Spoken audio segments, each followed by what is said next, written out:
हरे कृष्ण सर्वांना. आपण आपला आजचा भक्ती सदाचार जो क्लास आहे त्याची सुरुवात प्रार्थनेने आणि गुरुवंदनेने करूया. ओम नमो भगवते वासुदेवाय. ओम नमो भगवते वासुदेवाय. ओम नमो भगवते वासुदेवाय. ओम अज्ञानतिमिरान्धस्य ज्ञानाञ्जनशलाकया चक्षुरुन्मिलितं येन तस्मै श्रीगुरुवे नमः. श्रीचैतन्यमनोभीष्टं स्थापितं येन भूतले स्वयं रूप कदा मह्यं ददाति स्वपदान्तिकम्. वन्देऽहं श्रीगुरो श्रीयुतपदकमलं श्रीगुरुन् वैष्णवांश्च. श्रीरूपं साग्रजातं सहगण रघुनाथान्वितं तं सजीवं साद्वैतं सावधूतं परिजनसहितं कृष्णचैतन्यदेवं श्रीराधा कृष्णपादान् सहगण ललिता श्रीविशाखान्वितांश्च. हे कृष्ण करुणा सिन्धो दीनबन्धो जगत्पते गोपेश गोपिका कान्त राधाकान्त नमस्तुते. तप्त काञ्चन गौराङ्गी राधे वृन्दावनेश्वरी वृषभानुसुते देवी प्रणमामि हरिप्रिये. वाञ्छाकल्पतरुभ्यश्च कृपा सिन्धुभ्य एव च पतितानां पावनेभ्यो वैष्णवेभ्यो नमो नमः. नमो ॐ विष्णुपादाय कृष्णपृष्ठाय भूतले श्रीमते भक्तिवेदान्त स्वामिन् इति नामिने. नमस्ते सरस्वती देवे गौरवाणी प्रचारिणे निर्विशेष शून्यवादी पाश्चात्यदेशतारिणे. जय श्री कृष्ण चैतन्य प्रभु नित्यानंद श्री अद्वैत गदाधर श्रीवासादि गौर भक्तवृंद. हरे कृष्णा कृष्ण कृष्ण हरे हरे, हरे राम राम राम हरे हरे. हरे कृष्ण कृष्ण कृष्ण हरे हरे, हरे राम राम राम हरे हरे. श्री चैतन्य महाप्रभु की जय हो. श्री श्री राधा गोविंद की जय हो. श्री ग्रंथराज भागवतम की जय हो. गजेंद्र मोक्ष स्तुति की जय जय. हो. शिल प्रभुपाद की जय. गुरुदेव की जय. श्री कृष्ण. सर्वांना सादर प्रणाम. आपलं हे चौथं मॉड्यूल सुरू आहे की जिथे आपण सगळ्या स्तुती अभ्यासतो आहोत भागवतातल्या. तर आजची खूप महत्वाची स्तुती आहे. गजेंद्र मोक्ष स्तोत्र म्हणतात किंवा गजेंद्र मोक्ष स्तुती म्हणतात किंवा गजेंद्र स्तुती म्हणतात. ठीक आहे, तर आपण ते अभ्यासूया. मग गजेंद्रने ज्या प्रार्थना केल्या तळमळीने, तर तशा एखाद्या भक्ताच्या प्रार्थना असाव्यात. तर त्याविषयीचं सगळं वर्णन आता ह्या गजेंद्र मोक्ष स्तुतीमध्ये आहे. आणि आता कार्तिक महिना येऊ घातलाय, म्हणजे 17 ऑक्टोबर पासून कार्तिक महिना सुरू होईल. तर कार्तिक महिन्यामध्ये गजेंद्र मोक्ष स्तुती म्हणावी म्हणजे तर त्याचं म्हणजे त्याचं फलनिष्पत्ती असते किंवा फलश्रुती म्हणतो आपण, तर ती खूप चांगली असते. कार्तिक महिन्यामध्ये त्याचं श्रवण आणि स्वतः पठण करणं, अर्थासहित समजून घेऊन त्या प्रार्थना भगवान यांच्यापर्यंत पोहोचतात. म्हणजे मासामधला कार्तिक महिना हा त्यांचा कसा आहे की आवडता महिना आहे. मग त्या महिन्यामध्ये आपण दामोदर व्रत पण करतोच आपण, हो की नाही. मग त्या महिन्यामध्ये ती लीला झाली, दामोदर लीला. तर त्यावेळेला गजेंद्र मोक्ष स्तुती प्रामुख्याने गावी. आणि रोज म्हणजे 12 महिने जर रोज म्हणायची असेल तर ब्राह्ममुहूर्तावर आपण पहाटे म्हणजे जेव्हा उठतो तर तेव्हा ती रोज म्हणावी, असं म्हणजे त्याचं महत्व सांगितलं गेलं. म्हणजे खूप महत्व आहे त्याचं. अगदी थोडक्यात मी सांगायचा प्रयत्न केला. मग आता आपण आपली जी आजची स्तुती आहे तर तिचे जे श्लोक आहेत तर त्यांच्यापासून सुरुवात करूया. हा, मग त्याची त्या श्लोकावर येऊया.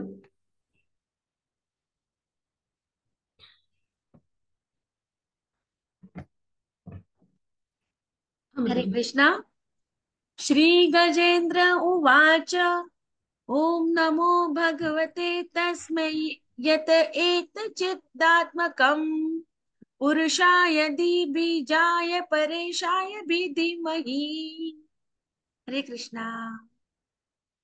हरे कृष्ण. तर आता ही जी स्तुती आहे तर ही गजेंद्रांनी कोणत्या परिस्थितीमध्ये म्हणजे भगवान यांना ही प्रार्थना केली, तर याविषयी आपण थोडस समजून घेऊया. तर काय झालं होतं, तर आपल्या सगळ्यांना ही गोष्ट तर माहितीच आहे, हो की नाही. म्हणजे जो गजेंद्र आहे, तर जो आहे तर त्यांनी ह्या प्रार्थना सगळ्या ज्या केल्यात, म्हणजे त्या तळमळीने एक भक्त म्हणून ते केलेले आहेत. तर ते का केले आहे हे सगळं आपण समजून घेऊया. तर गजेंद्रची ही प्रार्थना ही त्याची आर्तता दाखवते भक्त म्हणून, म्हणजे आर्त भक्ताचं उदाहरण आहे. आपण बघितले ना भगवद्गीतेमध्ये, आर्त, अर्थार्थी, जिज्ञासू आणि ज्ञानी असे 4 प्रकारचे भक्त असतात. ते भगवान यांच्याकडे जातात. मग त्यातल्या आर्त भक्ताचं उदाहरण म्हणजे गजेंद्र आहेत. मग आता हे जे गजेंद्र आहेत, तर ते कोण होते पूर्वाश्रमीचे, तर ते आपण समजून घेऊ. म्हणजे गजेंद्र जे आहे, तर तो जो हत्ती जरी असला तरी इंद्रद्युम्न नावाचा तो राजा होता पूर्वाश्रमी, आणि त्यांनी ह्या प्रार्थना भगवानांना केल्या. मग त्यांचं स्मरण त्याला झालं. त्या हत्ती, जेव्हा हत्तीचा जन्म मिळाला होता त्या जन्मात त्याला ते गतजन्मीचं स्मरण झालं, आपण राजा होतो, आणि त्या प्रार्थनांचं. आणि त्यामुळे त्याने पुरुषोत्तम भगवानांना ते प्रार्थना करून आपलं मनोगत व्यक्त केलंय. म्हणजे काय झालं की गजेंद्र जो आहे तो कसा असतो, म्हणजे तर तो गजेंद्राला आपल्या ताकदीचा गर्व असतो, हो की नाही. असा तो असतो गजेंद्र, किंवा उन्मत्त स्वभावाचा असतो. मग त्याच्यासाठी म्हणजे एखादा वृक्ष उपटून फेकून देणं किंवा अशा गोष्टी, म्हणजे जिथे ताकदीचा उपयोग आहे, अगदी सहज असतात. मग अशा तो उन्मादात किंवा अशा उन्मत्त भावात असतो पहा. आसुरी लोकांचं वर्णन करताना आपण भगवद्गीतेत अभ्यासले पहा. हम्म. तर कसं असतात ते, तर त्यांना उन्माद असतो. कशासारखा गजेंद्र म्हणजे गज किंवा हत्ती जसा असतो तसे असतात आसुरी लोक. मग आता हा जो गजेंद्र आहे, तर तो अत्यंत आपलं चांगलं आयुष्य जगत होता, आपलं म्हणजे सगळ्या परिवाराचं. आणि मग काय झालं, तो तळ्यामध्ये एका गेला. आणि तिथे गेल्यावर काय झालं, त्याच्यावर मगरीने आक्रमण केलं, म्हणजे मगरीने त्याचा पाय पकडला. आणि मग जो इतका ताकदवान आहे, त्याला आपल्या ताकदीचा बघा कसा म्हणजे एक अभिमान असतो ना.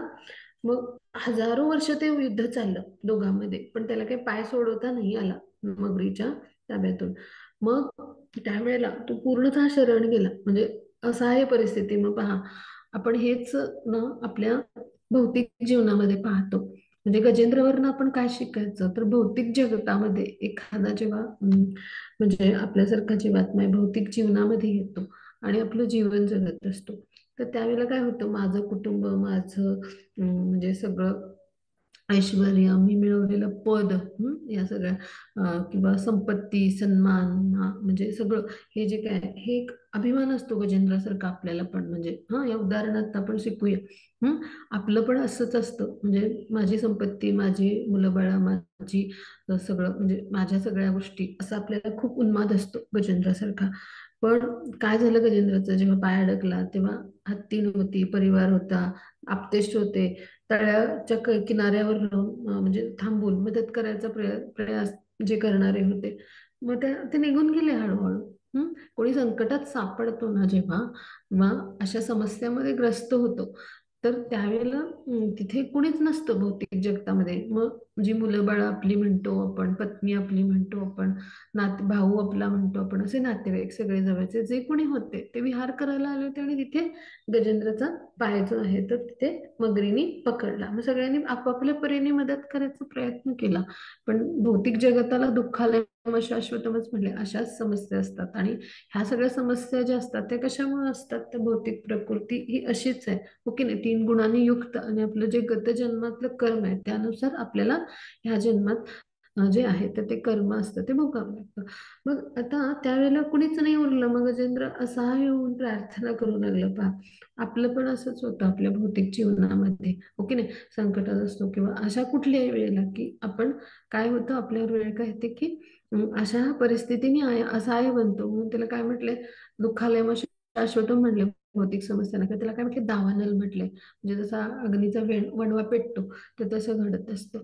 मग अशा परिस्थितीत आपल्याला म्हणजे जेव्हा मनुष्याला हे सगळं म्हणजे स्वतःचा जो एक आपण म्हणतो खोटा स्वाभिमान असतो, फाल्स इगो म्हटलं त्याला, तर तोपर्यंत त्याला तो कसा असतो, उन्मत्तपणे वागत असतो पहा. त्याचं किंवा उन्मादात असतो, जसं गजेंद्राचं जीवन होतं.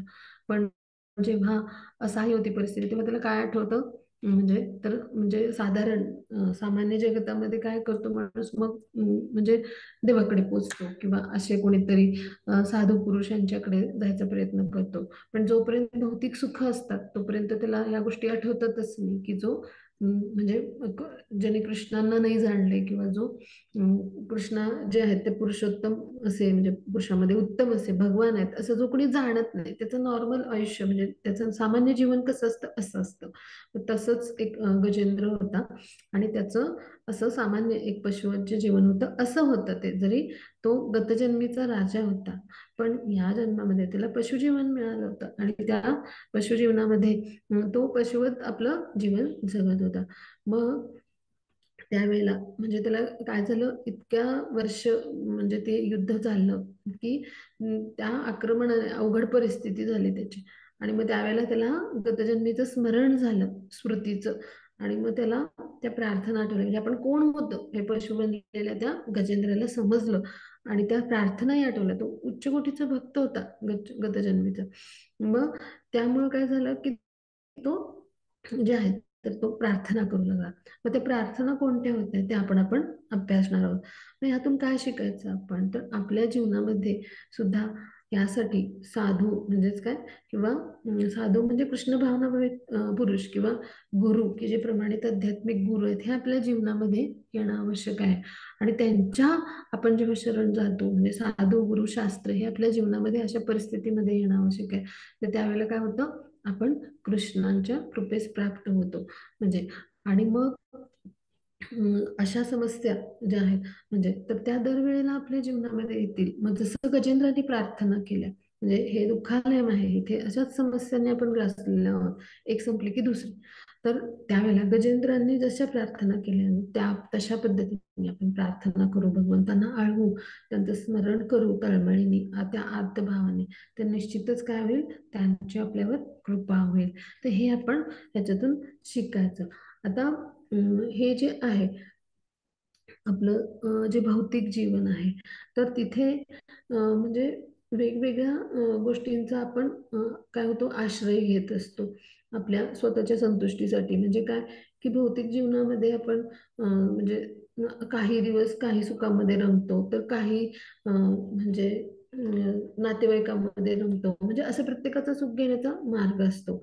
पण आपण काय केलं पाहिजे की आपण भगवान यांच्या चरणकमलांचा आश्रय घ्यायला पाहिजे. हे मानवी जीवनाचं उद्दिष्ट आहे. आणि त्यासाठी आपल्याला कुणाच्या चरणकमलांचा आश्रय घ्यायला पाहिजे, तर गुरूंच्या. गुरु काय करतात, आपल्याला प्रमाणित आध्यात्मिक गुरु जे असतात तर ते भगवान यांच्या चरणांपर्यंत पोहोचवतात.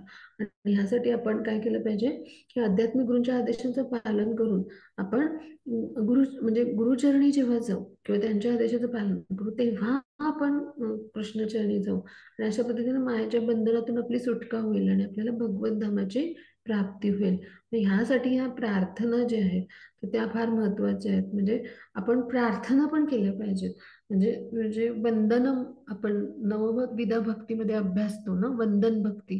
तर तिथे भगवानांना दंडवत करणे किंवा त्यांना प्रणाम आपण करतो. स्त्रियांनी पंचांग प्रणाम करायचा असतो की नाही.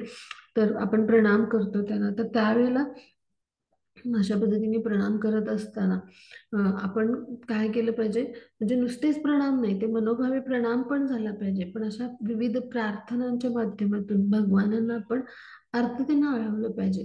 त्यांच्या चरणाशी लीन होऊन त्यांना आळवलं पाहिजे. तेव्हा काय होईल की भगवान यांची आपल्यावर कृपा होईल. मग आता ह्या संदर्भात गजेंद्र जे आहेत तर ते कशा पद्धतीने आपल्या भावना व्यक्त करतात पहिल्या श्लोकातून आपला आर्तभाव व्यक्त करतात ते आपण अभ्यासूया. ते तर काय म्हणतात की मी पुरुषोत्तम श्री वासुदेवांना प्रणाम करतोय, म्हणजे ओम नमो भगवते वासुदेवाय. मग आता इथे ते काय म्हणतात पुढे की भौतिक देह हा आत्म्याच्या उपस्थितीमुळे कार्यान्वित होतो. पण त्यामागचं कारण कोण आहे, भगवानच आहे. म्हणून त्यांना काय म्हटलंय, आदि बीज असं म्हणलंय. पुरुषाय आदि बीज आदि बीजाय असं. पुरुषाय बीजाय हा जो शब्द आहे हा लक्षात ठेवा सर्वांनी. तर मग ते शिवब्रह्मांसारख्या श्रेष्ठांकरताही पूजनीय आहेत. आणि त्यांनी सर्व जीवांच्या हृदयात प्रवेश केला आहे आणि मी त्यांचं ध्यान करतो. आता याच्यातून आपण काय समजून घ्यायचं, तर ह्या श्लोकामध्ये महत्वाचं काय आहे की जेव्हा आपण कृष्ण भावनामृतामध्ये येतो, म्हणजे कृष्ण कॉन्शियस होतो थोडक्यात, तेव्हा आपलं शरीर जे आहे ना, ते भौतिक जरी असलं बाह्य दृष्टीनं, तरी ते आध्यात्मिक बनतं. म्हणजे भौतिक शरीर काय आहे आपलं, इंद्रिय तृप्तीसाठी. पण आध्यात्मिक शरीर जे आहे, तर ते कशासाठी असतं, तर भगवानांच्या प्रेममयी सेवा करण्यासाठी. म्हणजे पहा की आपण इंद्रिय तृप्ती करत होतो पूर्वी आपल्या इंद्रियांनी, म्हणजे डोळ्यांनी आपण चित्रपट पाहिला, हो की नाही. हाताने आपण काय केलं, वेगवेगळे गेम्स खेळायला गेलो, म्हणजे कर्मेंद्रियाचा उपयोग केला आपलं वेगवेगळे गेम्स खेळण्यासाठी. किंवा पायाने आपण काय केलं, की वेगवेगळ्या स्पर्धा असतील तर तिथे आपण भाग घेतला, त्या जिंकल्या. म्हणजे भौतिक जगतातल्या गोष्टींचा आनंद अशा पद्धतीने वेगवेगळ्या पद्धतीने आपण घेतला, ओके नाही. वेगवेगळी अत्तर आपण लावली आपल्याला छान वाटावं म्हणून, हो की नाही. मग अशा पद्धतीने म्हणजे किंवा नाकात आपण सुवास घेतला तर आपण छान अत्तरांचा, उत्तम जे फाये असतात त्यांचा आनंद घेतला. किंवा उत्तम फुलांचा आपण गंध घेतला, पण आपण स्वतःच्या मनाला आनंद देण्यासाठी, म्हणजे आपल्या इंद्रिय तृप्तीसाठी. पण आपण असं नाही केलं की भगवान चरणी जे अर्पित केलेलं जे फूल आहे, तर ते आपण त्याचा आपण गंध घेतला. मग ती काय झाली, भक्तिमय सेवा झाली. म्हणजे काय की भक्तिमय सेवेमध्ये आपण जोपर्यंत कार्यरत नव्हतो तोपर्यंत इंद्रिय तृप्तीच करत होतो. पण जेव्हा कधी आपण म्हणजे कृष्ण भावनामृतामध्ये येतो किंवा कृष्ण भावना जागृत करतो, तेव्हा आपलं प्रत्येक इंद्रिय कृष्णांसाठी कर्म करायला लागतं किंवा कृष्णांच्या सेवेमध्ये कार्यरत होतो पहा. आणि त्या म्हणजे जसं अमरीश महाराजांचं होतं, तर प्रत्येक इंद्रियाचा उपयोग त्यांनी काय केला, कृष्णांच्या सेवेमध्ये. म्हणजे मनामध्ये सुद्धा ते काय करायचे, कृष्णांच्या लीलांचं चिंतन करायचे, हो की नाही. डोळ्यांनी ते कृष्णांचं सुंदर अर्चविग्रहांचं दर्शन घ्यायचे, कृष्णांचे सुंदर जे विग्रह आहेत तर त्याचं दर्शन करायचे. मग नाकांनी ते काय करायचे, भगवानांना अर्पण केलेलं सुंदर फूल आहे तर त्याचा सुगंध घ्यायचे. जिव्ह्याने ते काय करायचे, भगवानांची जे आहे त्या पवित्र नामाचा जप करायचे, भगवत प्रसाद ग्रहण करायचे, ओके नाही. त्यानंतर ते काय करायचे, आपली हातांनी ते काय करायचे, असे भगवानांचे उच्च कोटीचे जे भक्त आहेत, वैष्णव भक्त, त्यांच्या सेवेमध्ये त्यांचे हात सतत कार्यरत असायचे. पायांनी काय केले, त्यांच्या सतत परिक्रमा केल्या. भगवत जे आहेत तर त्यांच्या जे अर्चविग्रह आहेत किंवा जे मंदिर आहे तिथले, किंवा त्यांनी काय केलं, तीर्थयात्रा केल्या त्यांच्या पायांनी. वेगवेगळे भगवान यांचे जे धाम आहेत त्यांच्या, म्हणजे अशा प्रत्येक इंद्रियांनी त्यांनी काय केलं, तर भगवानांची सेवा केली. मग अशा पद्धतीनं आहे हे शरीर आपलं काय बनतं, आध्यात्मिक बनतं. आता आपण समजून घेऊया की विग्रह जे आहेत म्हणजे मंदिरातले, ते तर पाषाणापासून जरी निर्माण झाले असले तरी तिथे विग्रहांना पण पाषाण नाही समजत, तिथे प्राणप्रतिष्ठा झालेली असते. आणि त्यामुळं आपल्यासारखे जे सामान्य आहेत तर त्यांना जो आहे तर ते आदान प्रदान करण्यासाठी, म्हणजे प्रेमाचं, किंवा दुसरं गोष्ट म्हणजे काय की आपल्यासारखे सामान्य पतित जीवांकडून, बद्ध जीवांकडून सेवा घेण्यासाठी भगवान काय करतात, ह्या अर्चविग्रहांच्या रूपामध्ये प्रकट होत असतात. पण तिथे परिपूर्ण भगवान असतात. मग असे जे भगवान आहेत तर त्यांना जे आहेत गजेंद्र प्रार्थना करतायत की हे जे म्हणजे ब्रह्मा विष्णू महेश आहेत, तर हे तीन श्रेष्ठ नियंत्रक आहेत. मग हे ब्रह्मा शिव हे सुद्धा विष्णूंना प्रणाम करतात. म्हणजे आणि मग विष्णू हे स्वांश विस्तार आहेत भगवान यांचे, पुरुषोत्तम भगवान यांचे. आणि म्हणून परेशाय म्हणजे काय, परमेश्वर. आणि शिव आणि ब्रह्मा तर हे महान नियंत्रक आहे. तर मग विष्णू हे काय आहेत, तर परमेश्वर परम नियंत्रक आहेत. म्हणजे विष्णू ह्या स्वरूपात आपल्या ब्रह्मांडासाठी कोण आहेत, तर भगवान नियंत्रण करत असतात. मग असे जे आहेत ते परमात्मा स्वरूपात आपल्या हृदयात उपस्थित आहेत ना, सर्व जीवांच्या रूपात म्हणजे हृदयात. आता यातून आपण समजून घेऊया की जे भगवान यांचं पहिलं एक्सपान्शन होतं किंवा जे पहिला विस्तार होता तो बलराम. आणि बलरामजींपासून चतुर्व्यूह तयार होतो.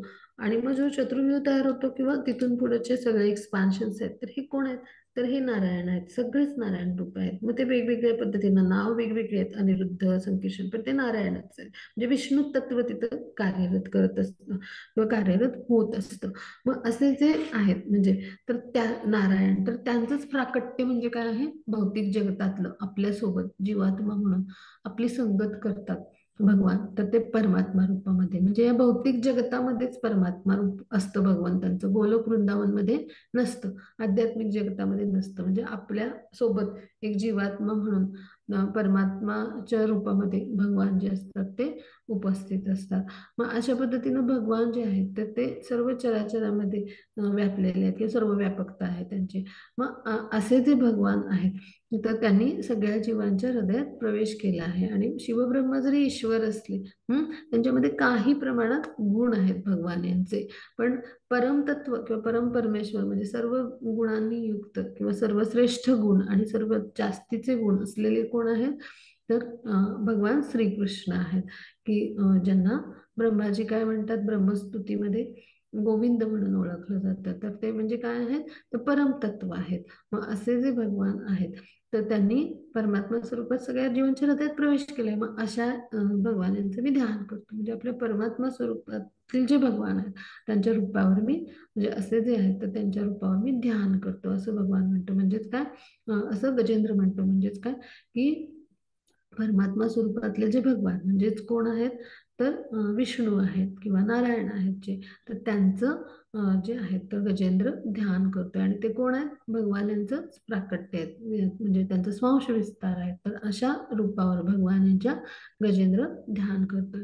म्हणजे अशा पद्धतीने तो प्रार्थना करतोय. म्हणजे भगवान यांना पहिल्यांदा काय करतोय, तो आठवतोय, त्यांचं स्मरण करतोय, त्यांचं ध्यान करतोय. हा, इथून ही सुरुवात झाली गजेंद्र स्तुतीची. आता पुढे जाऊया. हा म्हणतात पुढचे श्लोक घे.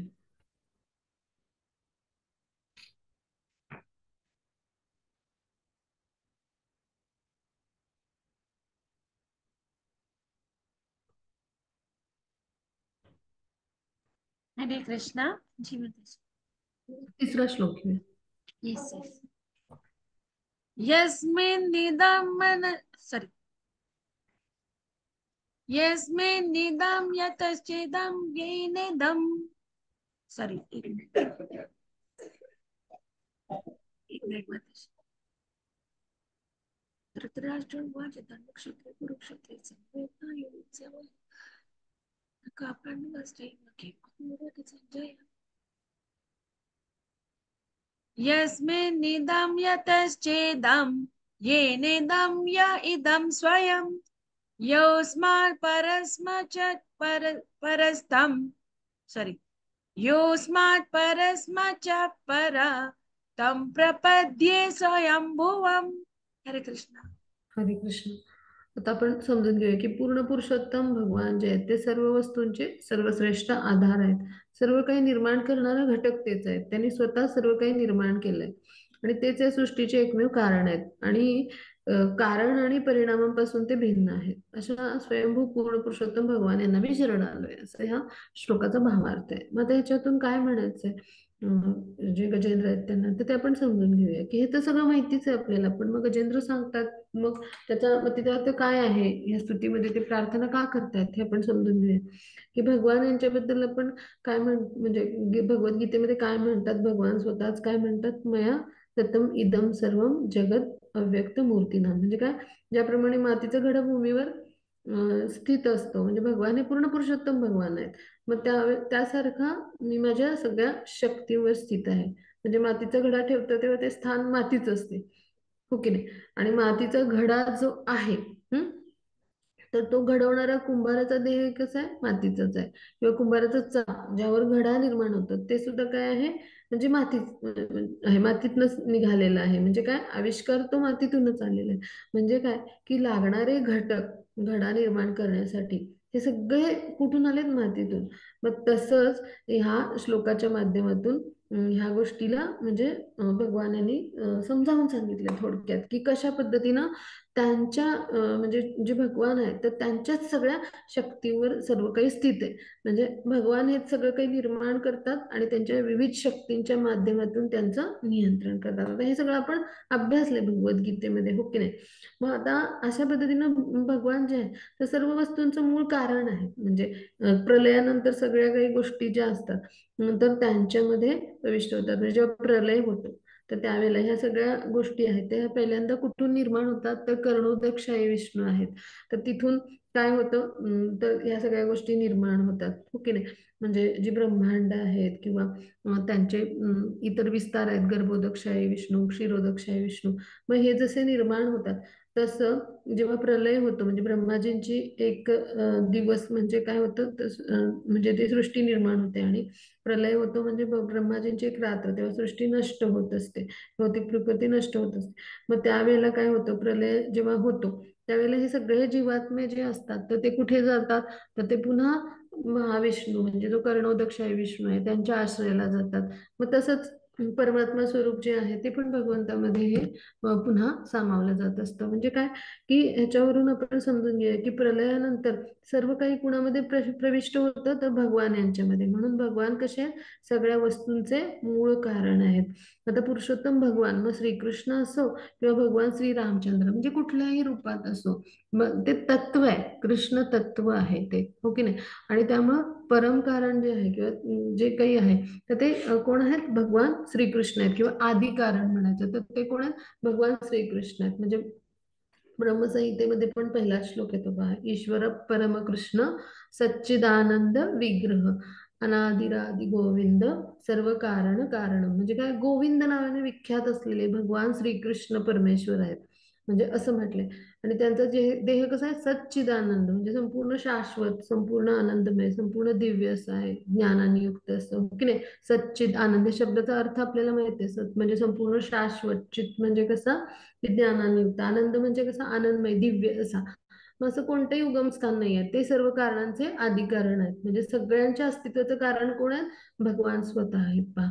म्हणजे इथे आपण लक्षात घेऊया की भगवान स्वतः हे एक व्यक्ती आहेत. म्हणजे जे आहेत म्हणजे आध्यात्मिक तत्व म्हणजे जे आहे तर ते काय आहे, आपण कृष्ण तत्व म्हणतो त्याला. तर ते कृष्ण तत्व त्याला, तर ते तत्व आणि ती व्यक्ती हे काही भिन्न नाहीये. म्हणजे जे तत्व आहे तीच आध्यात्मिक जी आहे तर ती व्यक्ती आहे. किंवा मग जे भगवान आहेत तर त्यां आध्यात्मिक तत्व किंवा तत्व म्हणजे कृष्ण तत्व आहे. पण त्या भगवान यांना या अखिल जगतामध्ये ब्रह्मांडामध्ये कोणत्या नावानं ओळखलं जातं, गोविंद या नावानं प्रख्यात आहेत भगवान. म्हणजे गोलोक वृंदावनचे पती किंवा जे जे वेगवेगळ्या गोपिका आणि राधाराणी आहेत तर यांच्यासोबत त्या दिव्य रसामध्ये, माधुर्य रसामध्ये म्हणजे जे आहे ना, माधुर्य रसाचं आस्वादन करणारे जे आहेत तर ते कोण आहेत, तर ते असे जे आहेत तर ते म्हणजे कोण आहेत, गोविंद आहेत. अशा वेगवेगळ्या अर्थाने त्यांना गोविंद म्हटलं जातं. म्हणजे भगवान जे आदिपुरुष आहेत त्यांना म्हटलं जातं गोविंदम आदिपुरुषम तम अहम भजामी, असं जे म्हणतात ब्रह्माजी.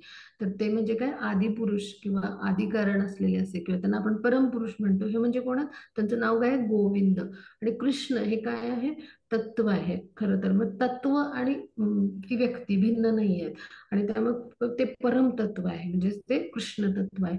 मग हेच तत्व नारायणामध्ये असतं, हेच तत्व विष्णूमध्ये असतं. म्हणजे हे सगळं म्हणजे हे तत्व आलं. मग विष्णू म्हणजे जे आहे तर त्याला विष्णू तत्व म्हणतो आपण. विष्णू हे नाव आहे त्यांचं, स्वांश विस्ताराचं म्हणून.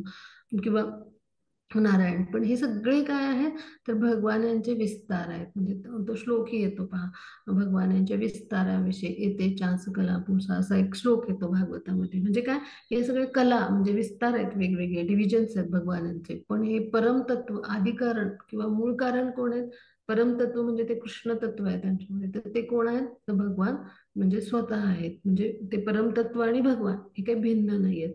तर हा अर्थ आपण इथं समजून घ्या. म्हणून या सगळ्या सृष्टीचे कारण कोण आहेत, भगवानच एकमेव कारण आहेत. सगळं काही निर्माण करणारे भगवानच आहेत. आणि कारण आणि परिणामापासून ते भिन्न आहेत. म्हणजे काय, ही सृष्टी निर्माण केली त्यांनी किंवा हे सगळे जीवात्मे निर्माण केले, ब्रह्मांड निर्माण केली, पण त्याचा जो परिणाम आहे तर तिथे ते भाग घेत नाहीत, त्यापासून ते अलिप्त असतात. त्यांच्या वेगवेगळ्या शक्तींच्या माध्यमातून ते काय करत असतात, त्याचं नियंत्रण करत असतात. मग असे जे भगवान आहेत की जे सर्व वस्तूंचे सर्वश्रेष्ठ आधार आहेत. म्हणजे भगवान हे कसे आहेत, सर्वश्रेष्ठ आहेत सगळ्या गोष्टीमध्ये, षडेश्वरांनी युक्त आहेत. मग असे जे सर्वश्रेष्ठ आहेत प्रत्येक गोष्टीमध्ये, मग ते सर्वश्रेष्ठ आधार देखील आहेत सगळ्यांचा. मग अशा भगवान म्हणजे असे जे भगवान आहेत, पुरुषोत्तम भगवान, त्यांना मी शरण आलो आहे असं तो म्हणतोय. म्हणजे पूर्णतः भगवान जे आहेत तर त्यांना तो शरण आलाय. त्यांची म्हणजे जे स्थान आहे आपल्या जीवनातलं तर त्यांना समजून घेतले आणि त्यामुळे तो ही प्रार्थना करतोय. मग हेच आपण आपल्या जीवनामध्ये समजून घेतलं पाहिजे. आपण स्वतःला कोणीतरी कृष्णांपेक्षा वेगळे समजतो आणि त्यामुळे आपल्यामध्ये जी स्वामित्व गाजवण्याची वृत्ती येते. आणि त्यामुळे काय होतं की कृष्णांपासून वेगळे आपण समजतो तत्क्षणी आपण प्रकृतीच्या 3 गुणामध्ये बांधले जातो. आणि त्यामुळे काय होतं की बद्ध जीवन होतं आपलं. पण आपल्याला जे वेगळं रूप दिलं, आपल्याला वेगळं शरीर जे मिळाले, मनुष्य जन्म मिळाला, हा कशासाठी आहे? तर भगवान जे आहेत तर त्यांना जाणण्यासाठी. मानवी जीवनाचा हे उद्देश आहे की भगवान यांची प्राप्ती करणे, त्यांच्या चरण कमलांची प्राप्ती करून त्यांच्या प्रेमामध्ये स्थित होणे, ह्यासाठी आहे. पण आपण त्या मिळालेल्या व्यक्ती स्वातंत्र्याचा दुरुपयोग करतो. आपण काय करतो, स्वतःलाच मी कोणीतरी वेगळा आहे समजतो कृष्णांपेक्षा. पण आपण कृष्णांचे काय आहोत, घटक आहोत. जीवात्मक घटक आहोत किंवा जीवात्मक अंश आहोत. We are part and parcel of Krishna.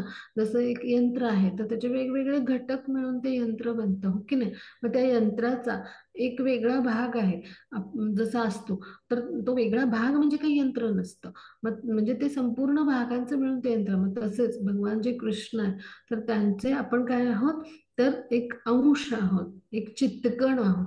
आणि ह्यासाठी आपण काय केलं पाहिजे, आपले जे आधी म्हणजे आधी मूळ आहे किंवा जे मूळ आहे म्हणजे कोण आहेत, भगवान श्रीकृष्ण, तर त्यांच्या चरण कमलांचा आपण काय केलं पाहिजे, त्यांच्या आश्रयाला गेलं पाहिजे, त्यांच्या चरण कमलांचा आधार आपण घेतला पाहिजे. तेव्हा काय होईल, तर आपण त्यांच्या कृपेस पात्र होऊ, त्यांच्या संतुष्टीसाठी आपण कार्य केलं पाहिजे, त्यांचा दास म्हणून आपण कार्य केले पाहिजे.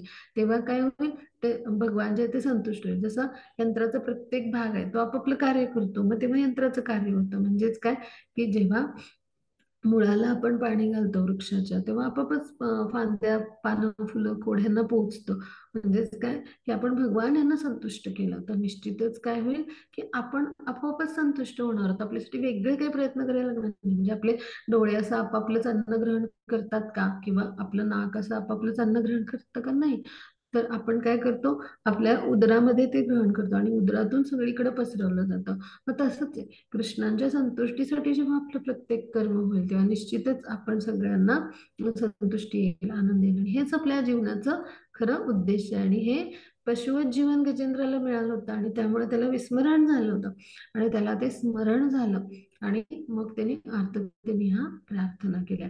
मग त्यामुळे त्यांनी हे मान्य केलं आणि तो शरणागत होतोय पूर्ण, की मी तुम्हाला असे जे स्वयंभू पूर्ण पुरुषोत्तम भगवान आहात त्यांना मी शरण आलो आहे, अशी तू प्रार्थना करतो. पहा, मग आता पुढे जाऊ आपण.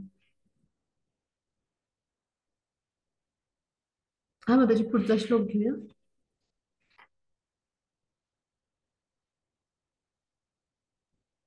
हरे कृष्णा. एक सेकंड. यस यस्वात्मनिदमिजमाय यार निजमाययार्पितम् क्वचित् विभातं क्वच तत्तिरोहितम् अविदृ अविद्भवदृक् साक्षुभयं तदीक्षते स आत्ममूलेवतु मां परात् परः. हरे कृष्ण. हरे कृष्ण.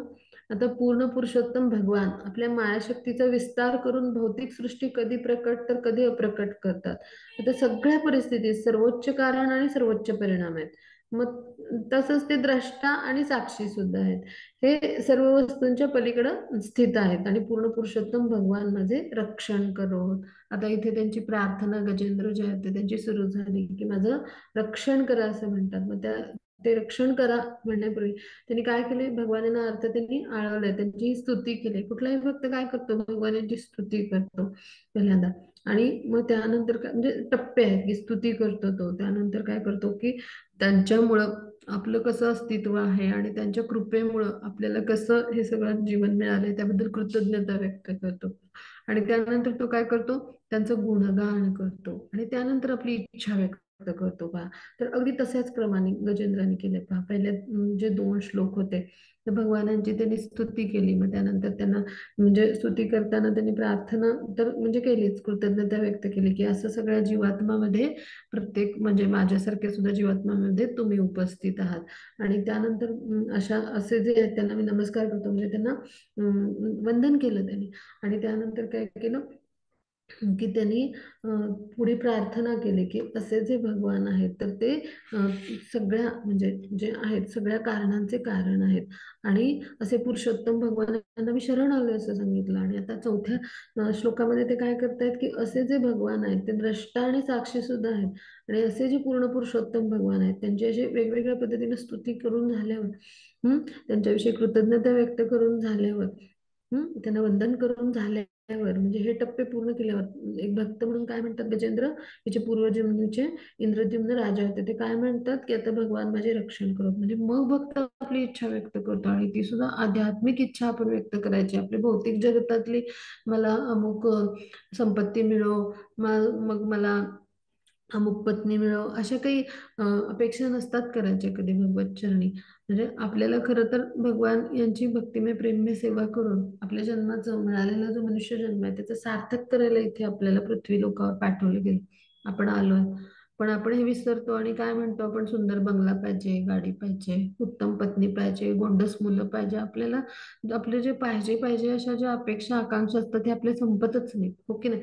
पण हे खरं तर आपण मागणं चुकीचं आहे. आपल्याला आध्यात्मिक स्तरावर भगवान जे आहेत तर त्यांच्या चरणी आपण काय मागायला पाहिजे, तर आपल्याला आध्यात्मिक स्तरावर किंवा आत्मस्तरावर जे उन्नत करेल अशी इच्छा आपण प्रकट करायला पाहिजे पहा.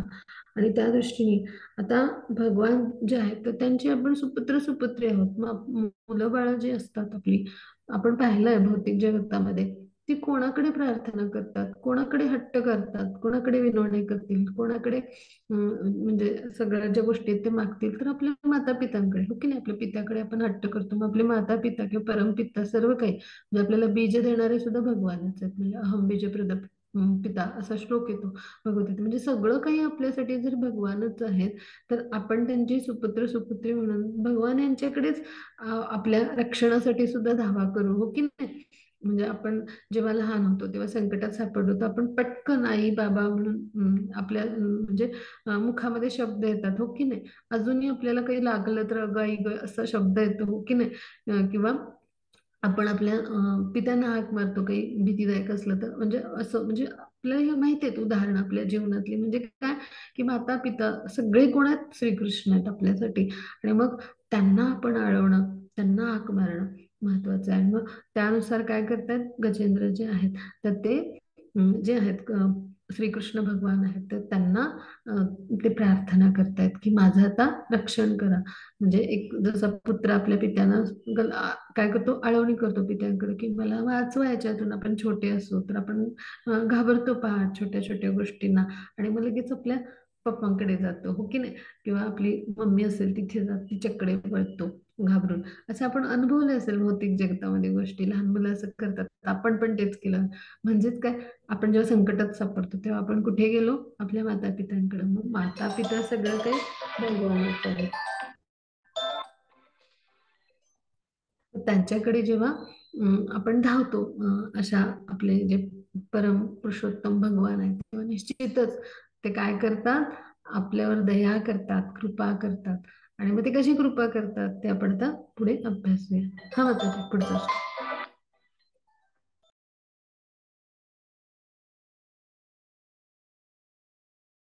श्री कृष्ण. कालेन पंच त्वमिष्टेषु कृत्स्नशो लोकेषु पालिषु च सर्वहितेषु तमस्तदासीदा गहनं गभीरम् यस्य पारे विराजते विभुः. हरे कृष्ण. खूप खूप धन्यवाद माताजी, खूप सुंदर श्लोक पठण केलं. तर आपण आता अभ्यास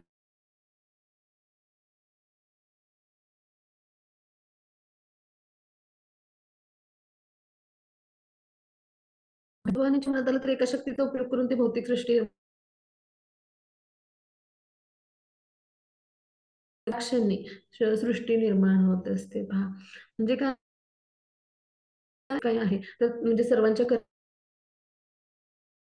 मूल्यमापन करणारे भगवान आहेत, आपल्या हृदयात साक्षी म्हणून ते आहेत, सर्वोच्च द्रष्टे आहेत भगवान. म्हणजे काय की सर्वश्रेष्ठ अशी शास्त्रांची दृष्टी कुणाला आहे किंवा सर्वश्रेष्ठ ज्ञान कुणाला आहे म्हणजे तर ते भगवान आहे ना, म्हणजे द्रष्टा म्हणजे काय, त्याचे दाखले आणि सगळ्या माध्यमातून सर्वश्रेष्ठ पद्धतीनं जर कोणी आपल्याला एखादी गोष्ट उलगडून सांगत असेल तर त्याला द्रष्टा असं म्हणलं जातं. म्हणजे जे आपल्याला गुरु असतात ज्ञानाच्या स्तरावर उन्नत करणारे, त्यांचे वेगवेगळे प्रकार आहेत. उपाध्याय कोणाला म्हणायचं, द्रष्टा कोणाला म्हणायचं, असे वेगवेगळे. तर त्यामध्ये म्हणजे हे सगळं येतं वर्णन. तर ह्याच्यातनं आपण काय समजून घेऊया की म्हणजे सगळ्या क्रियांचे ते साक्षी आहेत, पण त्यापासून कसे अलिप्त आहेत. गोलोक वृंदावनमध्ये अलिप्त राहून ते लीला करण्यामध्ये रममाण असतात. मग आता असे जे भगवान आहेत ते काय झालं की कालाच्या ओघामध्ये ब्रह्मांडातले सगळे ग्रहलोक किंवा त्यांचे जे सगळे म्हणजे जे नायक आहेत त्या ग्रहलोकावरचे म्हणजे जे अधिपती किंवा तिथले जे रहिवासी आहेत त्या ग्रहांवरचे, मग त्यांच्या सर्व कारण किंवा परिणामांची प्राकट्य नष्ट होतात. मग त्यावेळेला गहन अंधकाराची स्थिती निर्माण होते. मग पुरुषोत्तम भगवान हे अंधकाराच्याही पलीकडे विराजमान असतात आणि मी त्यांच्या चरणी शरणागत आहे असं आता जे आहेत तर ते गजेंद्र म्हणतात. त्याचा अर्थ काय होतं, तर ही प्रोसेस मांडली ते गजेंद्रनी, की पहिल्यांदा भगवान कसे सगळ्या कारणांचे कारण आहेत, मग मायाशक्तीचा विस्तार ते करून कशा सृष्टीमध्ये प्रकट अप्रकट होतात हे आपण, आणि सगळ्या वस्तूंच्या पलीकडे ते कसे स्थित आहेत साक्षी आणि द्रष्टा म्हणून, हे सगळं निर्माण करून पण कसे अलिप्त राहतात हे आपण समजून घेतलं. आता तिसरी क्वालिटी भगवान यांची, हे गुणधर्म आहेत भगवान यांचे, तर ते एका एका श्लोकात येत जातात पहा.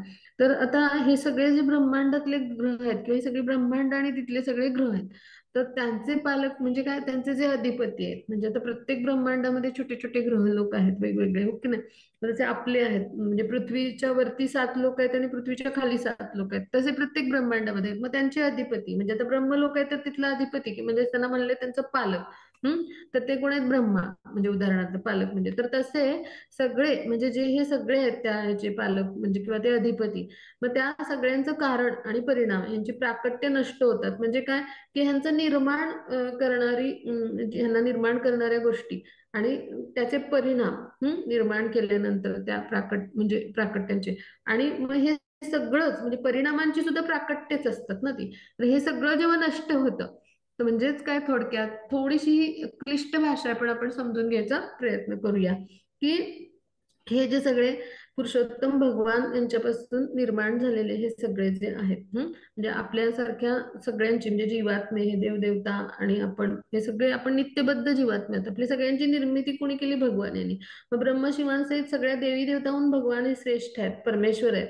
मग भगवान यांच्या शक्तीने म्हणजे प्रलयकाली सगळं जेव्हा नष्ट होतं तेव्हा सर्वत्र काय होतं, गहन अंधकार होतो. आणि ह्यासाठी ते म्हणले की सगळे ग्रहलोक त्यांचे पालक म्हणजे तिथले सगळे अधिपती आणि सगळं तिथलं जे काही आहे म्हणजे निर्माण झालेलं जे काही आहे सृष्टी, तिथली भौतिक सृष्टी किंवा जे सगळ्या गोष्टी आणि निर्माण होत असताना जे काही निर्माण झालं आणि तिथे मग जीवात्मा म्हणून आपण कार्य म्हणजे आपलं कर्म केलं आणि त्यामुळे जे परिणाम झाले आणि त्याची जी प्राकट्य आहेत म्हणजे काय, की जीवात्मा जो आहे तर त्यांनी तिथे येऊन जे कर्म केलं त्याचे परिणाम आणि त्यातून निर्माण झालेली जी काही आहेत गोष्टी, तर त्या सगळं म्हणजे सगळंच नष्ट होतं, काही उरत नाही. म्हणजे काय, की मी जीवात्मा म्हणून या पृथ्वी तलावर आलो, मग मी राजा बनलो, मग मी राज्य केलं, हो की नाही, मी राज्य विस्तार केलं, मी उदाहरण देते थोडक्यात.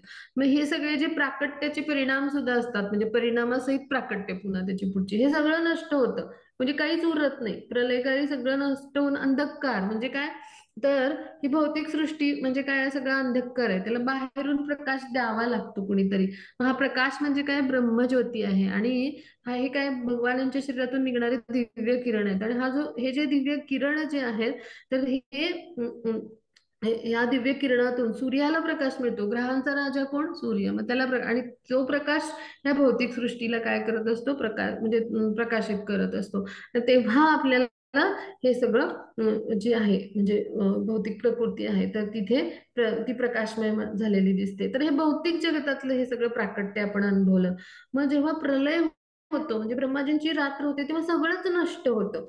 मग तेव्हा सगळीकडेच अंधकार पसरतो म्हणजे भगवान सोडून सगळं जे काही असतं ते अंधकारमय असतं, कारण ही सगळी सगळी ब्रह्मांड सुद्धा नष्ट झालेली असतात. आता भगवान जे आहेत तर त्यांचा कर्णोदकशाही विष्णू हा हा जो विस्तार म्हणजे हे जे रूप आहे तर त्या रूपातून काय होतं, कर्णोदकशाही रूपातून असंख्य श्वासाद्वारे ते काय करत असतात, ब्रह्मांड असतात ती उच्छ्वासित करत असतात आणि उच्छ्वासाद्वारे ती काय होतात, नष्ट होत असतात. हे कार्य सुरूच असतं सारखं. मग त्यामुळं काय होतं की जसं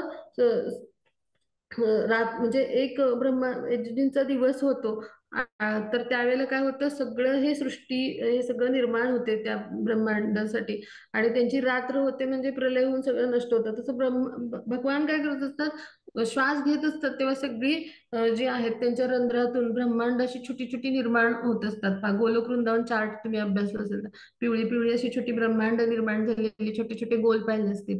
आणि सगळी जेव्हा ते उच्छ्वास होतात तेव्हा जी असतात ब्रह्मांड निर्माण झालेली, त्यांचा कालावधी पूर्ण होऊन नष्ट होत असतो का. म्हणजे काय की असं हे दैनंदिन अनुभव असा सुरूच राहतो. म्हणजे काळाच्या ओघामध्ये हे सगळं असं सुरूच राहतं. आणि मग हे सगळं नष्ट झाल्यावर सर्वोच्च असे सूर्यासमान भासणारे असे पुरुषोत्तम भगवान हे कोण आहेत, नित्य तेजोमय आहेत. आणि ह्यासाठी हा जो आहे तर तो शब्द वापरलाय पहा की काय की सर्व हितेषु, म्हणजे कोण, लोकेषु पालेषु च सर्व हितेषु असे जे आहेत तर ते भगवान आहेत. आणि त्याचबरोबर यतस्य पारे विविराजते विभू असे जे आहेत, म्हणजे अस्तित्व असे जे आहेत ह्या सगळ्यांच्या पलीकडं विभू म्हणजे परमेश्वर असे, तर ते काय आहेत, म्हणजे असं अत्यंत तेजोमय असे सूर्यासारखं तेज असणारे. आता भौतिक जगतातलं उदाहरण म्हणजे आपल्याला सूर्याचंच घ्यावं लागेल, पण सूर्याला सुद्धा तेज देणारे भगवान आहे. त्यांची अंगकांती म्हणजे ब्रह्मज्योती आहे आणि तिथून येणारं तेज आहे. म्हणजे काय की इतकं तेज असणारे भगवान पुरुषोत्तम आहेत आणि असे तेजस्वी आहेत, आणि ते सगळं काही नष्ट झाल्यावर सुद्धा अस्तित्वात कोण आहेत तर फक्त पुरुषोत्तम भगवान. मग हे सगळं आता आपल्याला गजेंद्रांनी सांगितलं पहा. म्हणजे काय, हे भगवानांचे गुण आहेत की त्यांचं कसं कसं पद्धतीनं ह्या ब्रह्मांडामध्ये म्हणजे त्यांचं कार्य चालतं, आणि मग ते कशा पद्धतीने कार्य करतात हे गुण अभ्यासतो आपण भगवानांचे. तर पुढे जाऊ आपण. हा म्हणतो पुढचा पाचवा श्लोक आहे.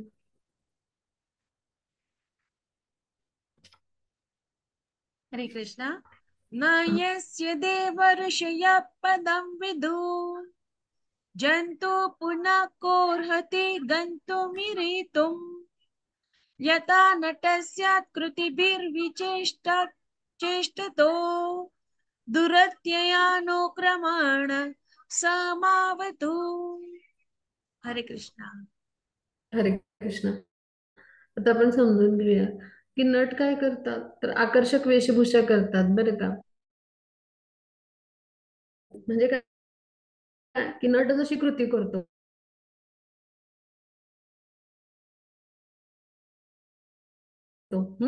आपण तिसरी लाईन बघूया.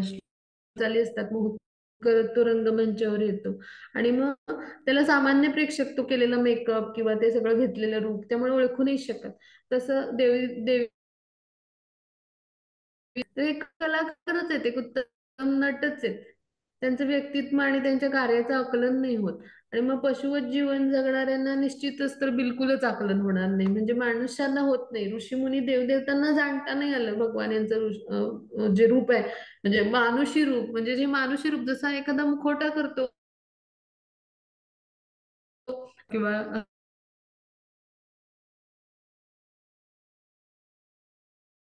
ते एक प्रकारचा मुखवटाच असतो, आकर्षक वेशभूषा केलेली असते, किंवा जे आहे ते चेहऱ्याचा मेकअप किंवा असं अशा पद्धतीनं जेव्हा आपण पाहिलं असेल नाटकामध्ये, तर त्यावेळेला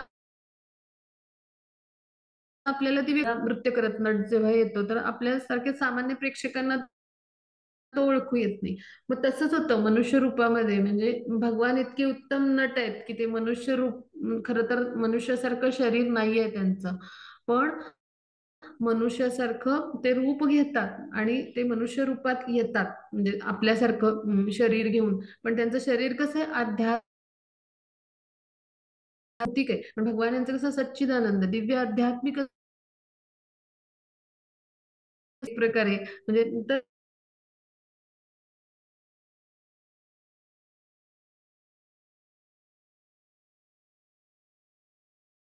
मोहकृत्य करत येतात, तसे ते रंगमंचावर जसा येतो तसे ते आपल्या पृथ्वी तलावर येतात मनुष्याचं रूप घेऊन. आपल्यासारखे सामान्य पतित जीवात्मे असतात ते त्यांना ओळखू नाही शकत की हे भगवान आहेत. मग देवी देवता ऋषी मुनींना सुद्धा म्हणजे भगवान असे सर्वोच्च कलाकार आहेत, कलाकाराला ती सर्वोच्च कला देणारे कोण आहेत? भगवानांच्या विभूतीमध्ये आपण पाहिले जे काही आपल्याला ते सगळं कोण देतात? भगवान देतात. मग असे भगवान उत्तम स्वतः असे उत्तम असे नट आहेत किंवा असे उत्तम व्यक्तिमत्व आहेत. आणि त्यामुळं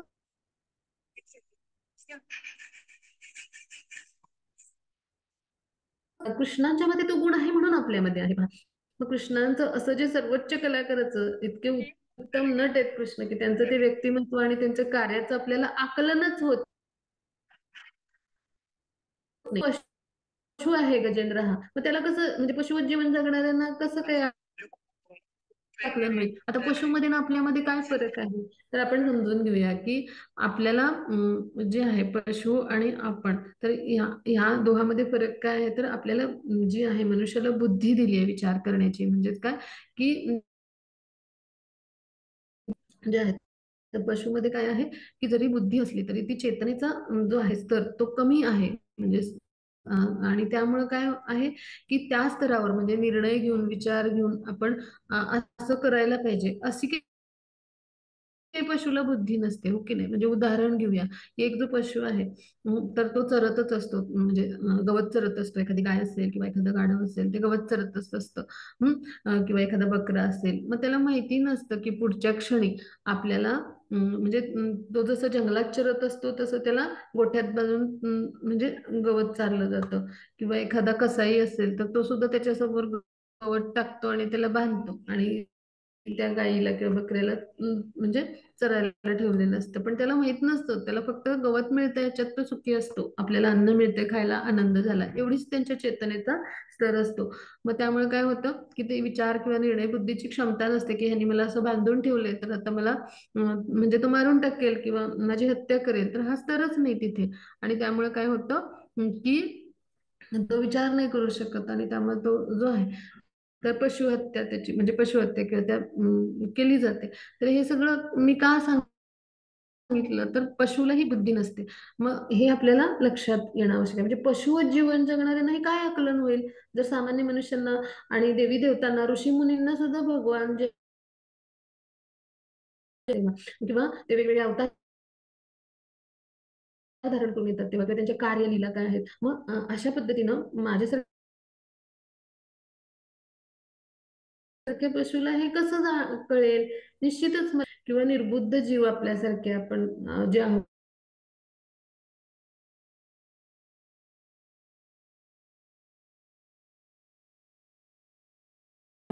ते येणार. कारण पूर्ण उत्तम भगवान जे आहे तर जे आहेत असे तर म्हणजे त्यांच्यासारखं कार्य म्हणजे जे आहे तर ते दुसरे कोणच करू शकणार नाही. ते एकमेव असे आहेत, पुरुषामध्ये उत्तम असे भगवान आहेत. आणि म्हणून असे जे भगवान आहेत त्यांच्याविषयीचं आपण त्यांची रूप कधी आणि म्हणून असे जे भगवान आहेत तर मग त्यांच्याविषयी माझ्यासारख्या पशुला कसं काय कळेल?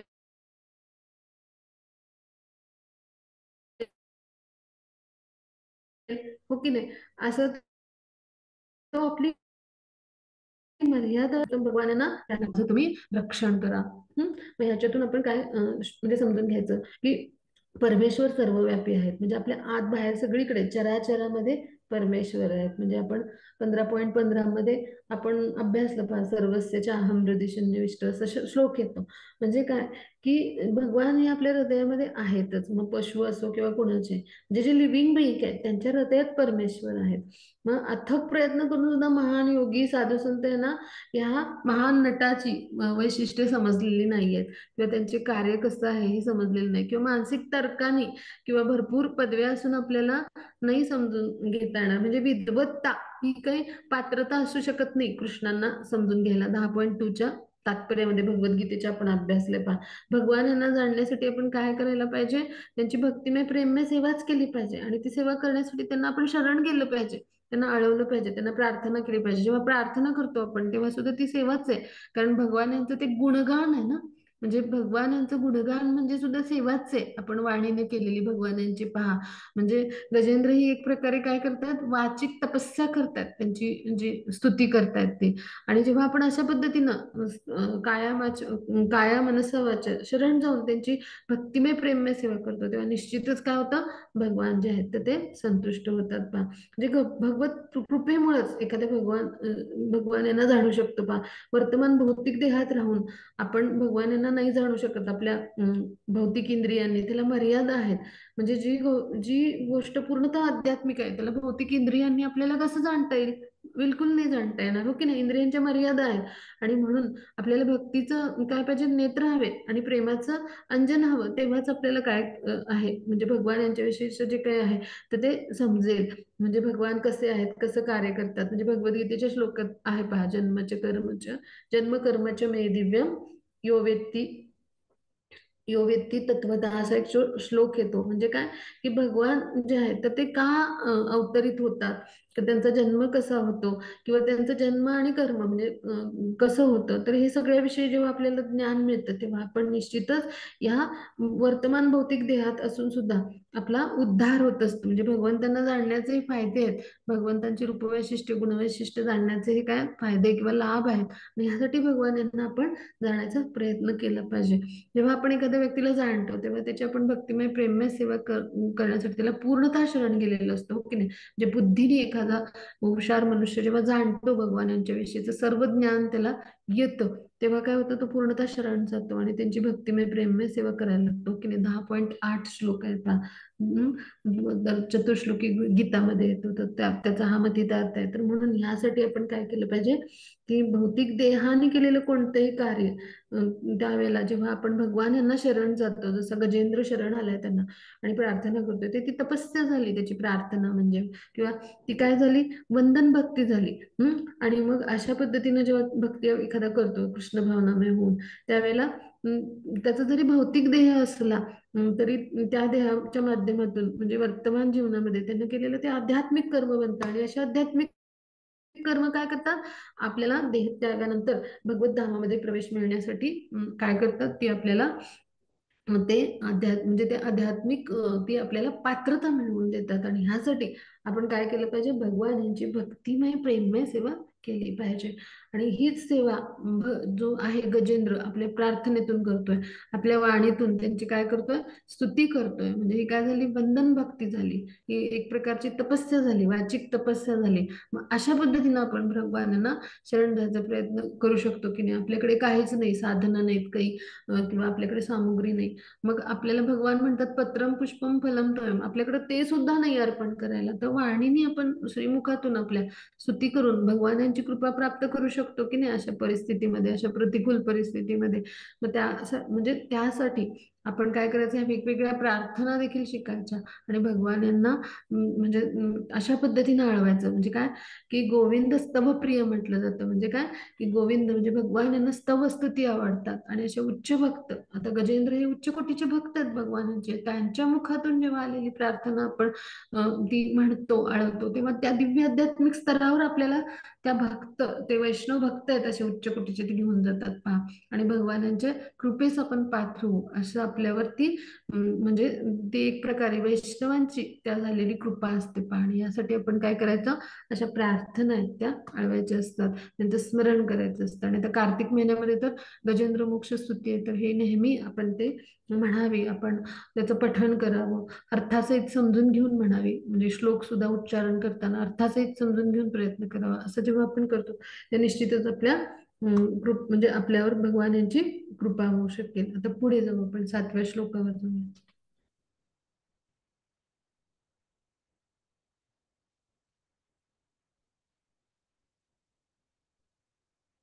हरे कृष्ण माताजी.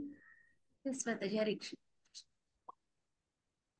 दीक्षतो यस्य यपदं सुमङ्गलम् विमुक्तसङ्गा मुनयः सुसाधवः चरन्त्यलोकाव्रतमव्रणं वने भूतात्मा भूतः सुहृद समे गतिः. हरे कृष्ण. हरे कृष्ण. आता आपण समजून घेऊया की साधू संत ऋषीमुनी सगळ्या जीवांच्या ठायी समदृष्टी जे ठेवणारे जे आहेत, म्हणजे सगळ्या जीवांच्या ठायी समदृष्ट ठेवणारे आणि सगळ्यांशी मैत्रीपूर्ण व्यवहार करणारे किंवा वनात राहून अचूकपणे ब्रह्मचर्य वानप्रस्थ किंवा संन्यास धर्माचे पालन करतात, अशा संतांना सुद्धा म्हणजे पूर्ण संपुरुषोत्तम भगवान यांच्या म्हणजे परम मंगलकारक असे चरण कमल आहेत, त्यांचे दर्शन घेण्याची इच्छा असते आणि तेच पूर्ण पुरुषोत्तम भगवान माझी गती होऊन.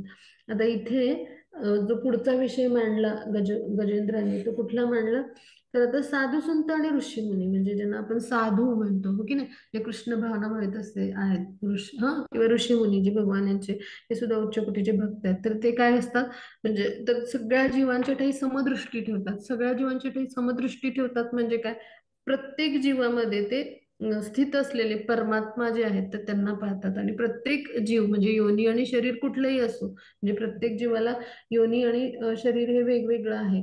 जसं आपण म्हटलं की पंडिता समदर्शिना हा श्लोक येतो पहा. तर भगवद्गीतेमधला हा श्लोक आहे. तर ह्याच्यावरून आपण काय समजून घ्यायचं की वेगवेगळे योनी आणि शरीर असेल तर प्रत्येकामध्ये एकच आत्मतत्व आहे. भगवान यांचे आपण जीवात्मक अंश आहोत आणि प्रत्येकामध्ये एकच परमात्मा आहेत आणि त्यांना पाहतात. हे बाह्य शरीर जे उपाधी आपल्याला मिळाले, मग योनी वेगवेगळी असेल, एक ब्राह्मणाचं शरीर असेल, एक गाईचं असेल, एक कुत्रा असेल, असे वेगवेगळे योनी वेगवेगळे शरीर, पण तिथे एकच आत्मतत्व आहे, म्हणजे एकच जीवात्मा सगळीकडे वास करतो. जीवात्म्याचा एकच प्रकारचा म्हणजे एकच म्हणजे त्याचा जो जीवात्मा आहे त्याचा एक म्हणजे एकच आकार आहे आणि परमात्मा सुद्धा एकाच प्रकारचा उपस्थित आहे तिथं. म्हणजे काय, आपल्या जीवात्मा म्हणून आपला त्याचा आकार किती आहे तर आपण अभ्यासलंय भगवद्गीतेमध्ये दुसऱ्या अध्यायामध्ये अभ्यासलंय. तर आपल्या डोक्यावरचा जो एक केस आहे तर त्याचा अग्राचा 10,000वा भाग जेव्हा आपण करू तो आपल्या आत्म्याचा आकार आहे, जीवात्मा म्हणून आपला आकार आहे. मग प्रत्येकाचा म्हणजे प्रत्येकाच्या शरीरात जो काही जीवात्मा उपस्थित आहे त्याचा आकार तेवढाच आहे ना, हो की नाही? आणि त्याचबरोबर परमात्मा म्हणून आपल्या हृदयामध्ये चतुर्भुज नारायण रूपात भगवंत आहे. मग प्रत्येकाच्या शरीरामध्ये चतुर्भुज नारायणच रूप आहे की माझ्या शरीरात वेगळ्या आहेत कुणाचे, असं नाहीये, हो की नाही? म्हणजे काय की हे जे आहे म्हणजे आत्मतत्व जे आहे म्हणजे त्या स्तरावर सुद्धा ते समदृष्टीने पाहतात आणि त्याचबरोबर परमात्मा स्वरूपात सुद्धा भगवान यांनाच त्या प्रत्येक जीवामध्ये योनीमध्ये पाहतात. मग ही जी दृष्टी आहे ती पंडित म्हणजे जे असे साधू संत किंवा जे असे आध्यात्मिक स्तरावर भगवान यांचे उच्च कोटीचे भक्त वैष्णव बनलेले असतात तर त्यांच्यामध्ये ऋषी मुनी जे आहेत तर त्यांच्यामध्ये ती आलेली असते आणि त्यामुळे ते त्या स्तरावर भगवान यांना पाहत असतात. आणि मग अशा समान दृष्टीने पाहिल्यामुळं ते प्रत्येकाला परमेश्वराचं चित्कण म्हणूनच पाहतात, अंश मात्र चित्कण असं आपण म्हणू, असं पाहतात. मग भगवान जे आहेत तर ते कसे आहेत तर ते सगळ्यांशी काय करतात, मैत्री ठेवतात पहा, मैत्री भावामध्ये असतात, आपल्या सर्वांचा परोपकारी मित्र म्हणजे पीस फॉर्म्युला 5.29. तर तिथे हा श्लोक येतो. तर भगवान जे आहेत तर सगळ्यांचे कसे असतात, मैत्री भावामध्ये असतात, सर्वांचे परोपकारी मित्र म्हणून ते कार्य करतात, सख्य भावामध्ये असतात.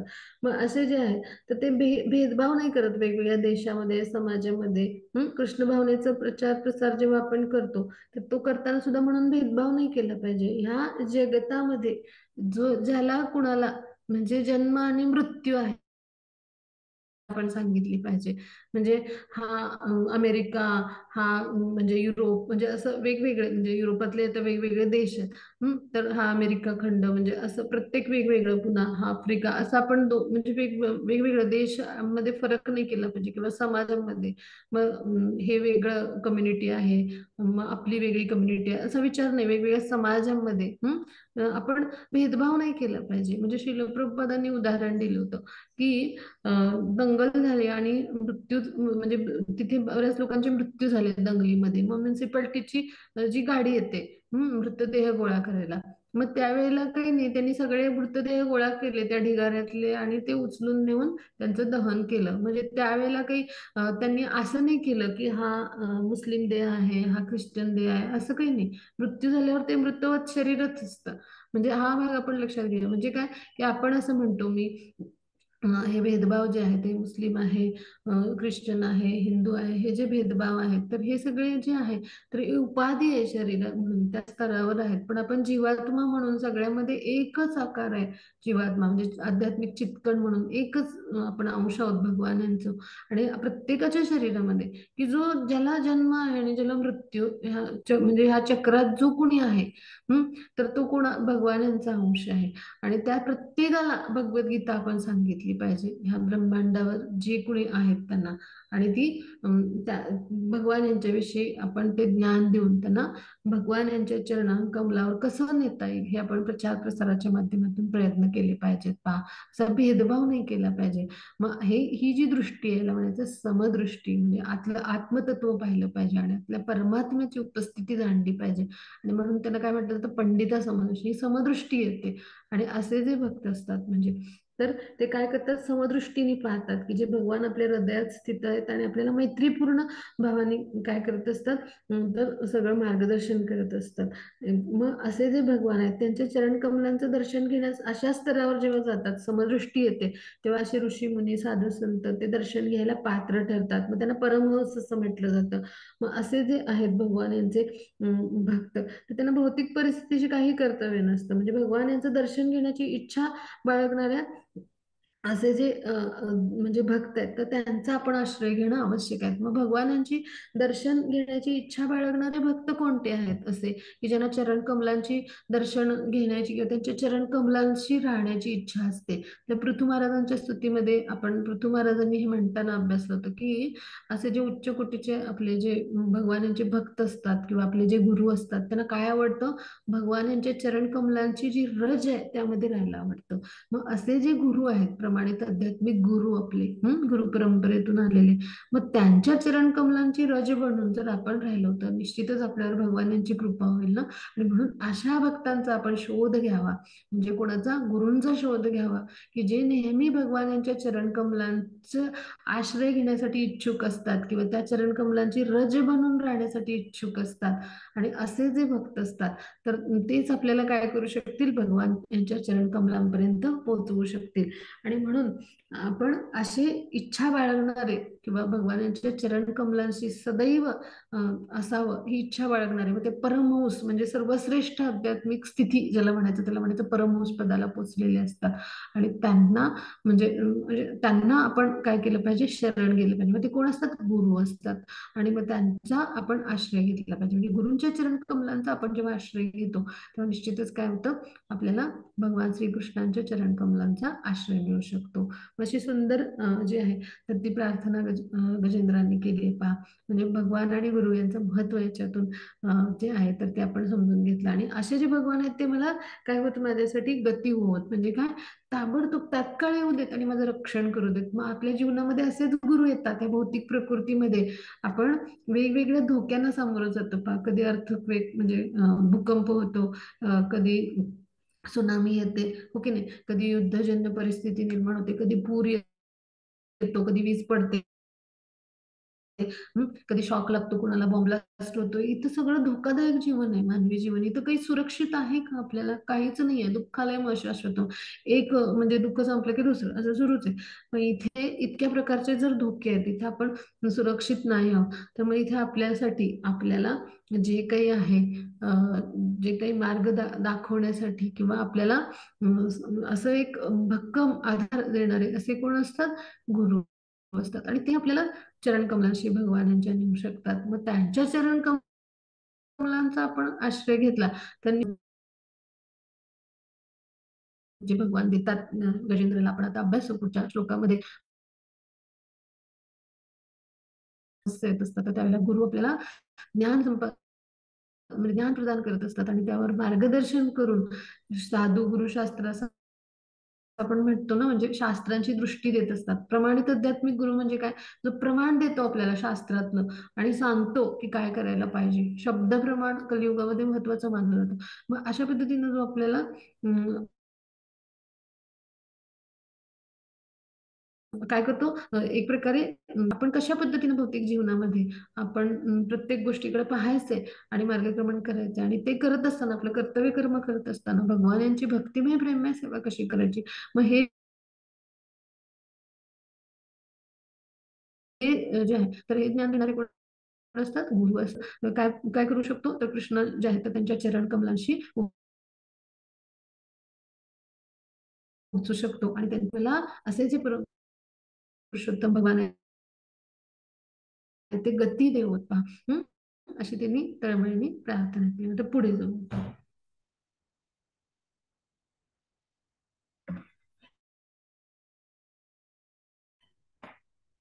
हो त्याच्या पुढचा श्लोक आहे.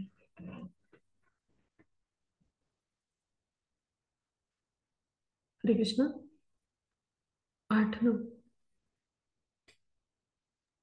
न विद्यते मया जन्म कर्म वा न नाम रूपे गुण दोष इव वा तथापि लोकाप्यय संभवायः स्वमायया तन्मानुकालं पृच्छति तस्मै नमः परेशाय ब्रह्मणेऽनन्तशक्तये रूपाय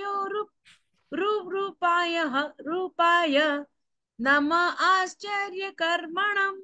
हरे कृष्ण. हरे कृष्ण. आता पूर्ण पुरुषोत्तम भगवान आहे त्यांना भौतिक जन्म कर्म नाम रूप गुण सृष्टीची निर्मिती आणि तिचा लय करणं हा हेतू साधण्यासाठी भगवान कधी प्रभू रामचंद्रासमोर मनुष्य रूप धारण करतात तर कधी आपल्या मुलांतर रंगाची शक्ती आहे तिचा विस्तार करून भगवान श्रीकृष्ण म्हणून येतात. मग त्यांचं सामर्थ्य कसं आहे? अमर्याद आहे. हे सर्व भौतिक आणि म्हणून त्यांना परमब्रह्म म्हटलं जातं.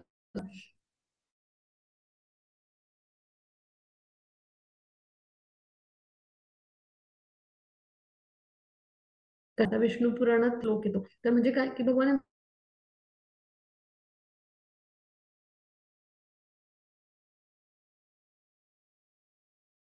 ठिकाणी भगवान आहे तर ते काय करतात आपण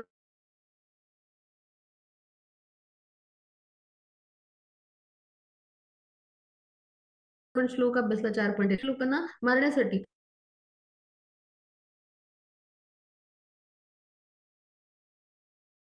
होणाऱ्या भक्ताचं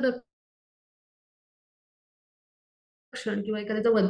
आता या दोहोच्या अंती फळ जे आहे रक्षण आणि त्याच्याकडून होणारा वध यांना सारखंच असतं. म्हणजे काय की त्यांची जी प्रगती आहे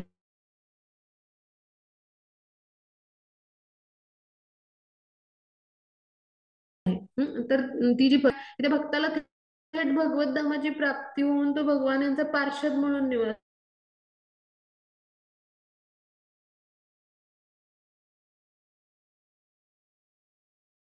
करतो आणि त्याला मुक्ती मिळाली की एवढं मोठं वरदान आहे पहा. म्हणजे भगवान यांच्याकडून वध होणं त्यांच्यामध्ये आध्यात्मिक स्तरामध्ये फरक आहे. मग ते एकमेव अंतर काय आहे तर जशी तुमची आध्यात्मिक प्रगती असेल भक्त म्हणून त्यानुसार प्रगतीच होणार त्यातून भगवान यांचं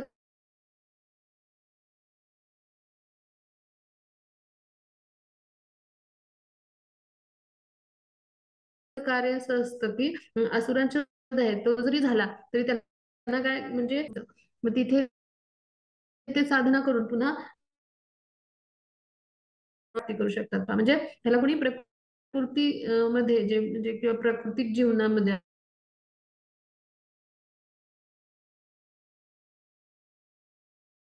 वाटतात पण ते तसं नाही. ते 3 गुणांच्या पलीकडे आहेत. त्या 3 गुणांचे जे नियंत्रण करणारी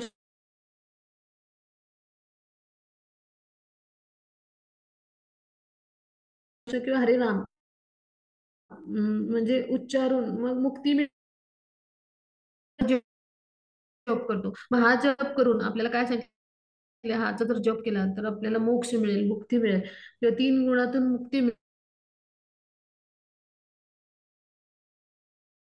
मिळेल किंवा मोक्षाला जाऊ आपण. वैदिक जे ग्रंथ आहेत त्यातून आपल्याला जिथे तिथं म्हणजे लिखाण मिळतं. मग आता भगवान यांचं नाम जर असं भौतिक असतं तर आपल्याला मुक्ती मिळाली असती का? बिलकुल नाही. म्हणजे भगवान कलियुगामध्ये तर त्यांच्या नामामध्ये सुद्धा अवतार आहे त्यांचा आणि भगवान जिथं जिथं भगवान यांचं नाव घेतलं जातं हरे कृष्ण म्हणतो आपल्या वस्त्रावर म्हणजे आपले हरिनाम चादर त्याच्यावर पण हरे कृष्ण लिहिलेलं असतं पहा. मग तिथे सुद्धा भगवान उपस्थित आहेत, म्हणून आपण सगळ्या भगवानांच्या वस्तूंचा की जिथे जिथे कृष्ण नाव आहे त्याचा सन्मान केला पाहिजे. आणि तिथे भगवान उपस्थित असतात पहा. मग असे जे भगवान आहेत तर त्यांच्या नाम आपण उच्चार केला किंवा हरे कुठलीही नावं असो तर ती व्यक्तींपासून भिन्न नाहीयेत, म्हणजे ते व्यक्तिमत्व एकच आहे ना. हरे कृष्ण महामंत्र जप करताना मनुष्य सतत प्रभू रामचंद्र आणि भगवान श्रीकृष्ण यांच्या संगतीत असतो, म्हणून तो मुक्त होतो. म्हणजे काय की उदाहरण अजामिल, हो की नाही. म्हणजे राम म्हटलं काय आणि कृष्ण म्हटलं काय, ते भगवानच आहेत, पूर्ण पुरुषोत्तम भगवान यांचंच नाव आहे. त्यांनी काय केलं, मुक्ती मिळवली, म्हणजे सगळ्या पापकर्मातून तो मुक्त झाला. आपल्याला अजामिल ची गोष्ट माहितीये भागवतातली. म्हणजे ह्याच्यावरून आपण काय समजून घेऊया की भगवान जेव्हा सामान्य मनुष्याचं शरीर घेऊन येतात, मग रामचंद्र म्हणून येऊत किंवा श्रीकृष्ण म्हणून येऊन, म्हणजे जेव्हा ते येतात तर तेव्हा ते आपल्यासारखे सामान्यांना दिव्य लाभ देण्यासाठीच येतात पहा. त्यांना आपण सामान्य मनुष्य नाही समजलं पाहिजे. तर आपण सामान्य मनुष्य शरीर नसतं ते, त्यांचं आध्यात्मिक शरीर असतं. जी आपण म्हणतो तर तशा पद्धतीने तर ते दिव्य स्तरावर आहेत सदैव, आणि त्यामध्ये आपल्या आध्यात्मिक शक्तीमुळे ते कार्यरत म्हणजे होत असतात. म्हणजे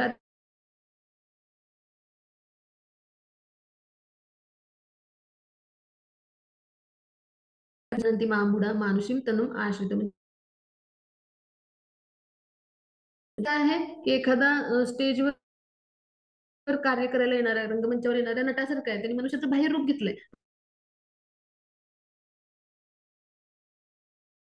पण ते प्रत्यक्ष मनुष्य नाहीये, ते भगवान आहे समजून येते.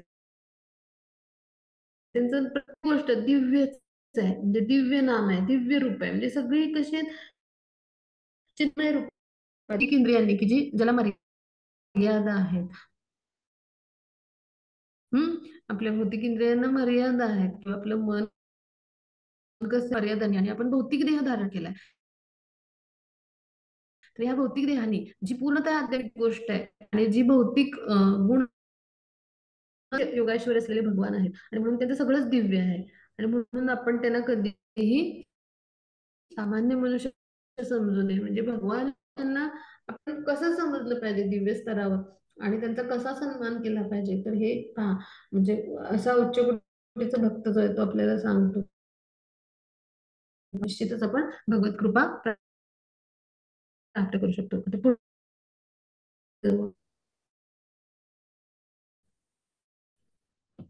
होते.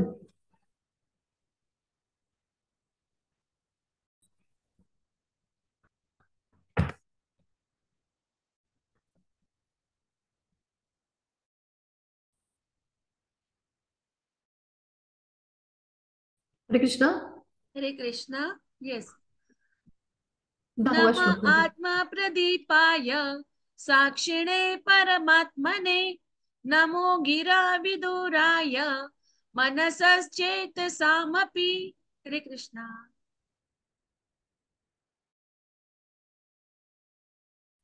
हरे कृष्ण. खूप छान वाचलत ना. पुरुषोत्तम भगवंतांना नमस्कार करतो, जो स्वयं तेजस्वी सर्वांना ज्ञान प्रदान करणारे परमात्मा असून देतात. मनोवाचा अथवा चेतना याच्या आधारे त्यांना प्राप्त करणे सर्वथा अशक्य आहे. आता इथे भगवान यांचा अजून एक गुण सांगितला पहा. आता भगवान परमात्मा म्हणून कसं कार्य करतात प्रत्येक जीवाच्या हृदयात उपस्थित राहून, ते इथे या श्लोकात सांगितले पहा. म्हणजे सामान्य जीव जो आहे तो काय करतो, आपल्या किंवा बौद्धिक बळावर किंवा अशा पद्धतीने कृष्णाला जाणायला गेला तर त्याला ते जाणता नाही येणार, म्हणजे मानसिक तर्काने असा प्रयत्न करत असतो पहा मनुष्य जाण्याचा. पण ते चुकीचं आहे. त्याला अशा पद्धतीने भगवान पुरुषोत्तम जे आहेत तर त्यांना म्हणजे आपले श्रीकृष्णांना जाणता नाही येणार. त्यासाठी केवळ आणि केवळ भगवान यांची कृपाच व्हावी लागेल आपल्यावर जीवात्मा म्हणून, तेव्हाच आपल्याला ज्ञान प्राप्त होते. म्हणजे भगवान आपल्या हृदयात परमात्मा म्हणून स्थित आहेत, साक्षी आहेत. आणि जेव्हा भगवान यांना आपण शरण जातो, आणि त्यांची भक्तिमय प्रेममय सेवा करतो, तेव्हा त्यांची कृपा होते आणि त्या कृपेमुळे आपल्या हृदयात ज्ञान प्रकाशित होतं. पहा, आपण चतुश्लोकी गीतेतला शेवटचा श्लोक आहे, पहा त्याच्यात शब्द येतो, ज्ञान दीपेन भास्वता, म्हणजे ते ज्ञान प्रकाशित होतं आपल्या हृदयामध्ये भगवान यांच्या कृपेमुळे. म्हणजे भगवानच देतात ते आपल्याला ज्ञान, आणि आपण अशा कुठल्याही गोष्टींनी भगवान यांना जाणू नाही शकणार. पहा, म्हणजे भगवान स्वतः तेजस्वी, सर्वांना ज्ञान प्रदान करणारे आहेत. म्हणजे भगवान यांच्याकडे षडेश्वरी आहेत, हो की नाही? मग त्यापैकी एक ज्ञान हे म्हणजे काय, सर्वश्रेष्ठ ज्ञान कोणाकडे? भगवान यांच्याकडे. मग तेच देऊ शकतील आपल्याला ज्ञान जे आहे ते, आणि ते आपल्या हृदयामध्ये काय होतं? प्रकाशित होतं. आणि म्हणून त्याला आत्मप्रदीप असं म्हटलं. म्हणजे आपल्या आत्म्यामध्ये जे प्रकाशित होणारं ज्ञान जे आहे ते कोण देतात? तर भगवान स्वतः. म्हणजे काय की भगवान जे स्वतः आहेत ते स्वतः तेजस्वी आणि ज्ञानाने युक्त आहेत, आणि सगळं सर्वश्रेष्ठ ज्ञानाचा आगार असलेले भगवान आहेत, म्हणून त्यांना आत्मप्रदीप म्हटले. आणि ते असे जे आत्मप्रदीप आहेत तर ते आपल्या आत्म्यांना म्हणजे काय करतील, तर असं ते जे ज्ञान आहे तर ते देणारे असे कोण आहेत? भगवान आहेत, म्हणून त्यांना आत्मप्रदीप म्हणतात. म्हणजे स्वतः ते ते ते एकमेव असे आहेत की आपल्यासारख्या जीवात्म्यांना हे ज्ञान देऊ शकतात. पहा म्हणजे, आणि मग आपण कसं आहे की आपण दुसऱ्याकडून येणाऱ्या प्रकाशावर आपली भौतिक प्रकृती ही अवलंबून असते. म्हणजे काय? सूर्याकडून येणाऱ्या प्रकाशावर. मग तसंच जे आहे तर आपला आहे जीवात्मा म्हणून, म्हणजे भगवान यांच्याकडून जे ज्ञान आपल्याला प्राप्त होईल तर त्याद्वारेच आपण काय करू शकतो? भगवान यांना जाणू शकतो. पहा, म्हणजेच काय की भगवान कसे आहेत? सर्वत्र प्रकाश देणारे, आणि प्रकाशासाठी दुसऱ्या कुणावरही अवलंबून न राहणारा. जर सूर्य आहे, सूर्याला प्रकाश कुठून येतो? ब्रह्मज्योतीतून येतो भगवान यांच्या. पण सूर्य जो आहे तो इतर ग्रहांकडून प्रकाश घेत नाही, तो काय करतो? स्वयंप्रकाशित आहे आणि सगळ्यांना प्रकाश देतो. असा तो एकमेव तारा आहे. मग तसं भगवान आहेत, स्वतः तेजस्वी आहेत, ज्ञानाने युक्त आहेत, आणि ते सगळ्या जीवांना ज्ञान प्रदान करून देणारे, म्हणून आत्मप्रदीपाय म्हटले. आणि ह्यांना जाणून घेण्यासाठी आपल्यासारख्या गंभीर मनुष्याने काय केलं पाहिजे? भगवान यांच्याकडूनच ज्ञान स्वीकारलं पाहिजे. कुठल्याही व्यक्तीला आपल्या मनाच्या स्तरावर, देहाच्या स्तरावर, बुद्धीच्या सामर्थ्यावर श्रीकृष्णांना जाणता नाही येणार. मानसिक तर्काने किंवा म्हणजे आपल्याला वेगवेगळ्या सिद्धी प्राप्त करून किंवा बुद्धीच्या सामर्थ्यावर सर्वश्रेष्ठ अशी बुद्धी, तल्लख बुद्धीनी नाही जाणता येणार. भगवान यांना जाणण्यासाठी आपल्याला काय पाहिजे? तर आपल्याला सूक्ष्म अशा स्तरावर बुद्धी, ज्याला म्हणायचं मेध असं म्हटलं जातं, ती प्राप्त झाली पाहिजे. मग ते ज्ञान आपल्याला कधी प्राप्त होईल? म्हणजे ती विद्या, त्या ज्ञानाला काय म्हणतात? आपण भगवद्गीतेत सगळेजण अभ्यासतो पहा, ब्रह्मविद्यायाम योगशास्त्रे, प्रत्येक अध्यायाच्या शेवटी येतं ना, ब्रह्मविद्यायाम योगशास्त्रे आपण म्हणतो ना. अथ चतुर्दशोध्याय असं म्हणतो. काय आहे? भगवंतांचं ज्ञान म्हणजे ब्रह्मविद्या आहे, सर्वश्रेष्ठ ज्ञान आहे, ब्रह्माजींना भगवान यांनी दिलं. आणि ते ज्ञान आपल्याला जर मिळवायचं असेल, आणि त्यामधलं सर्वश्रेष्ठ ज्ञान म्हणजे योगशास्त्र. योगशास्त्र म्हणजे काय? भगवान यांच्याशी आपण कसं युक्त होणं, संबंध कसा प्रस्थापित करणं, भगवान यांच्या चरण कमलांचा आधार कसा मिळू शकेल, तर ते कोण शिकवतात? आपल्याला गुरु. आणि म्हणून त्यांच्या तर आपण शरण गेलंच पाहिजे. आणि त्याचबरोबर भगवान यांच्या कृपेविना, भगवान यांची कृपा कधी होईल? भगवान यांना काय आवडतं? तर आपला जो दास आहे, वैष्णव भक्त आहे, आपला जो वैष्णव भक्त आहे त्याचे भक्त म्हणून आपण जेव्हा सेवा करत असतो, ते खरे माझे भक्त आहेत असं भगवान म्हणतात. पहा, मग असे जेव्हा आपण सेवा करू दासानुदास म्हणून, आणि अशा वैष्णव भक्तांच्या चरणी सेवा करू की जे असे उच्च कोटीचे वैष्णव भक्त असतात, गुरु हे भगवान यांचे, तर तेव्हा काय होईल? तर भगवान यांना आपण जाणू शकू. आणि ते कशा पद्धतीनं? तर आतून आपल्याला आत्मदीप काय म्हणतात? आत्मप्रदीप आहेत. अशा पद्धतीनं भगवान जे असतात ते आपल्या म्हणजे जीवात्म्याला त्याच्या आत्म्याच्या स्तरावर ज्ञान हे त्याच्या हृदयामध्ये प्रकट करत असतात. मग असं ज्ञान आपल्याला गुरुकृपेनेच मिळतं, किंवा गुरूंची कृपा झाल्यावरच मिळतं. म्हणजे गुरुकृपा होणं म्हणजेच कृष्ण कृपा होणं असतं. म्हणजे गुरूंपासून कृष्णांना कसं मानलंय? अभिन्न मानलंय. तर त्याद्वारे आपल्यावर कृष्णच कृपा करत असतात. आणि म्हणून आपण मनाच्या स्तरावर, देहाच्या स्तरावर, बुद्धीच्या समरस्त्यावर नाही पुरुषोत्तम भगवानांना जाणू शकत. तर त्यासाठी काय व्हायला पाहिजे? आपल्यावर कृष्ण कृपाच होणं आवश्यक आहे. आता आपण पुढे जाऊ. हा माताजी.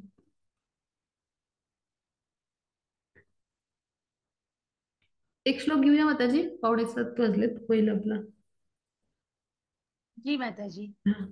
सत्वेन प्रतिलंब्य सॉरी सत्वेन प्रतिलंबाय नैष्कर्म नस- नैष्कर्म्येण विपश्चिता नम कैवल्यनाथाय निर्वाण सुख संविदे. हरे कृष्ण. हरे कृष्ण. आता आपण समजून घेऊया की इथे भक्ती योगाच्या दिव्य स्थितीत कार्यरत असलेले शुद्ध भक्त पूर्ण पुरुषोत्तम भगवान यांची प्राप्ती करू शकतात.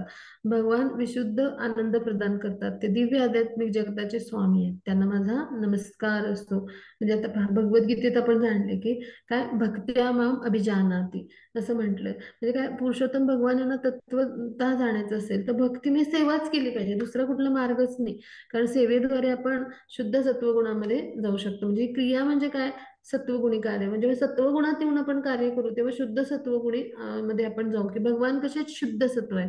मग भौतिक जगात आपण ज्या क्रिया करतो तर त्या ज्या आहेत तर त्या सत्वगुणी जेव्हा होतील तर त्यावेळेला काय होईल की आपण शुद्ध सत्वामध्ये जाऊ. मग भक्तिमय सेवेतली कार्य कशी असतात तर शुद्ध सत्व किंवा दिव्य स्तरावरची असतात, आणि म्हणून भक्तिमय सेवेद्वारेच कोणी भगवान यांना जाणू शकतो. मग भक्तिमय सेवेलाच निष्कर्म असं म्हटलंय. म्हणजे भौतिक कार्य थांबवणं पुरेसं नाही, कारण अशी अवस्था काही फार वेळ टिकू नाही शकणार. म्हणजे भौतिक कार्यच करायची, संपवायची नसतात आपण किंवा थांबवून द्यायची नसतात. तर आपलं जे भौतिक नियत कर्म आहे ते करत करत आपण भगवानांची भक्तिमय प्रेममय सेवा करतो. मग त्याला म्हणायचं नैष्कर्म्य. भक्तिमय सेवेला म्हणजे नैष्कर्म्य काय म्हटलंय की जे आहे तर ते कृष्ण भावनेशी संबंधित कार्य करत नाही आपण. तोपर्यंत म्हणजे काय की या भौतिक कार्यांचा त्याग आपल्याला लाभप्रद होत नाही. म्हणजे नैष्कर्म्य अप्यच्युत भाव वर्जितम असा एक श्लोक आहे. याचा अर्थ असा होतो की नैष्कर्म्य म्हणजे आपल्याला काय वाटतं, सगळीच कर्म त्यागायची म्हणजे भौतिक प्रकृतीतली. मग आता भौतिक प्रकृतीमध्ये म्हणजे किंवा या ब्रह्मांडामध्ये जे काही वस्तू आहेत, जी काही संपत्ती आहे, त्याच्या अधिकारी कोण आहेत, भगवान सर्वोच्च स्वामी आहेत त्याचे. आणि मग सगळ्या ज्या वस्तू त्यांच्यापासून आलेल्या आहेत त्यांचे स्वामी आहेत, तर आपण त्यागायचा प्रश्न येतोच कुठं, होय की नाही. आपल्या त्या नाहीच आहेत. मग आपण त्याचं स्वामित्व उगाचच बळेबळेच स्वतःला म्हणजे देतोय आणि म्हणतो की आम्ही त्यागणार आहे. पण आपल्याला भौतिक कार्य पुरेसं म्हणजे थांबवणं पुरेसंच नाहीये. म्हणजे अशी अवस्था आपली तात्पुरती राहील. आपल्याला कायमस्वरूपी भौतिक कर्म जी आहेत ती त्यागून चालणार आहेत का, बिलकुल नाही.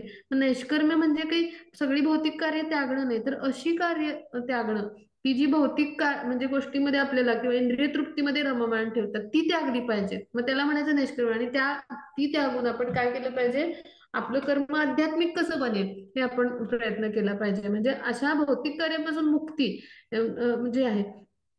तर ह्यासाठी आपण सगळीच भौतिक कार्य त्यागली, सगळ्याच क्रिया त्यागल्या, तर मग अशा प्रयत्नांमध्ये काय होतं की अयशस्वी होतात संन्यासी आणि ते भोगवादी बनतात आणि मनुष्यासारखं भौतिक स्तरावर कार्य करतात. म्हणजे काय की जेव्हा आपण सगळी जी कर्म आहेत आपली भौतिक स्तरावरची ती करत असताना कृष्णांना केंद्रस्थानी ठेवून कृष्णांच्या संतुष्टीसाठी केली, आणि जी अशी कार्य आहेत की जी आध्यात्मिक लाभ आपल्याला देतात तर ती आपण करत राहिलो, आणि जी आपल्याला इंद्रिय तृप्तीकडे नेणारी किंवा म्हणजे भोग्य जीवन जगायला लावणारी कार्य तर ती आपण थांबवली, आणि ते प्रत्येक कार्य आपण भगवान सेवेमध्ये म्हणजे जे आहे तर ते अशा पद्धतीनं करायला सुरुवात केली तर निश्चित काय होतं, तर ती खरी भक्तिमय सेवा होते. म्हणजे नैष्कर्म्य म्हणजे काय, नैष्कर्म्य या शब्दाचा अर्थ काय, भक्तिमय सेवा. आणि त्या सेवेद्वारे आपल्याला भगवान यांची जी आहे तर ती प्राप्ती करता येते, किंवा त्या सेवेद्वारे आपण शुद्ध सत्वगुणामध्ये जाऊ शकतो. आणि ह्यासाठीच काय, कृष्ण भावनामृत संघाची स्थापना केली, इस्कॉनची स्थापना केली श्रील प्रभुपादांनी. म्हणजे भौतिक कार्याच्या कक्षेपलीकडे आपण स्थित होतो. म्हणजे काय, श्रवणम कीर्तनम विष्णू स्मरणम पादसेवनम. म्हणजे भगवान यांच्याविषयी जे आहे तर हे सगळं जे ज्ञान आहे तर ते प्राप्त करून घेऊन आपण आहे ह्या वर्तमान जीवनामध्ये आपलं कर्तव्य कर्म करत करत भगवानांना केंद्रस्थानी ठेवून प्रत्येक कर्म जे आहे त्याचं फळ आपण श्रीकृष्णांच्या संतुष्टीसाठी अर्पण केलं तर निश्चितच ते कर्म कसं होतं, आध्यात्मिक होतं. त्यासाठी ते त्यागायची आवश्यकता नाही. म्हणजे मला भरपूर म्हणजे पगार आहे, महिन्याच्या शेवटी भरपूर पैसे मिळतात, मग हे भौतिक गोष्ट झाली ना आपलं नियत कर्म. म्हणजे मी हे पैसे आणतोय आणि माझ्या घरातल्या लोकांसाठी वापरतोय, म्हणजे माझी इंद्रिय तृप्ती करायला वापरतोय. तर आता गृहस्थाश्रमामध्ये आपण ह्या सगळ्या गोष्टी करत असतो तेव्हा असं एखाद्याला वाटलं तर त्यावेळेला काय काय अपेक्षित आहे, तर म्हणून ती नोकरीच सोडून द्यायची आणि मी घरी बसायचं असं नाही.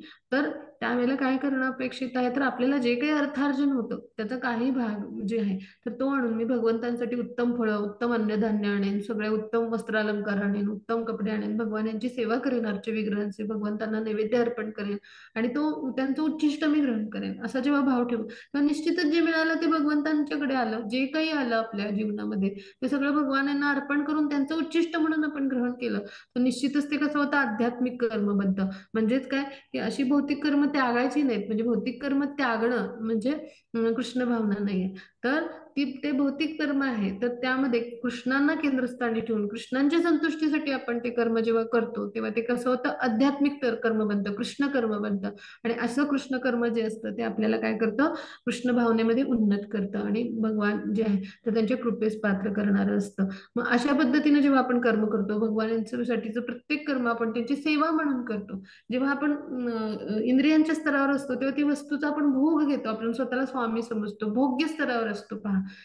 तेव्हा म्हणजे मला ही गोष्ट आवडते. आपण बाजारात गेलो, उत्तम उत्तम फळ आहेत तर मग हा छान आंबे आले तर आता मी याचा आमरस करून आणेन, म्हणजे आमरस करेन आणि माझ्या मुलाबाळांना खायला घालेन, असा पहिला विचार आपल्या मनात येतो. मग हा भोग्य स्तरावर झालो, आपण स्वतःला स्वामी समजलो आणि आपल्या इंद्रियांच्या तृप्तीचा विचार आपण केला.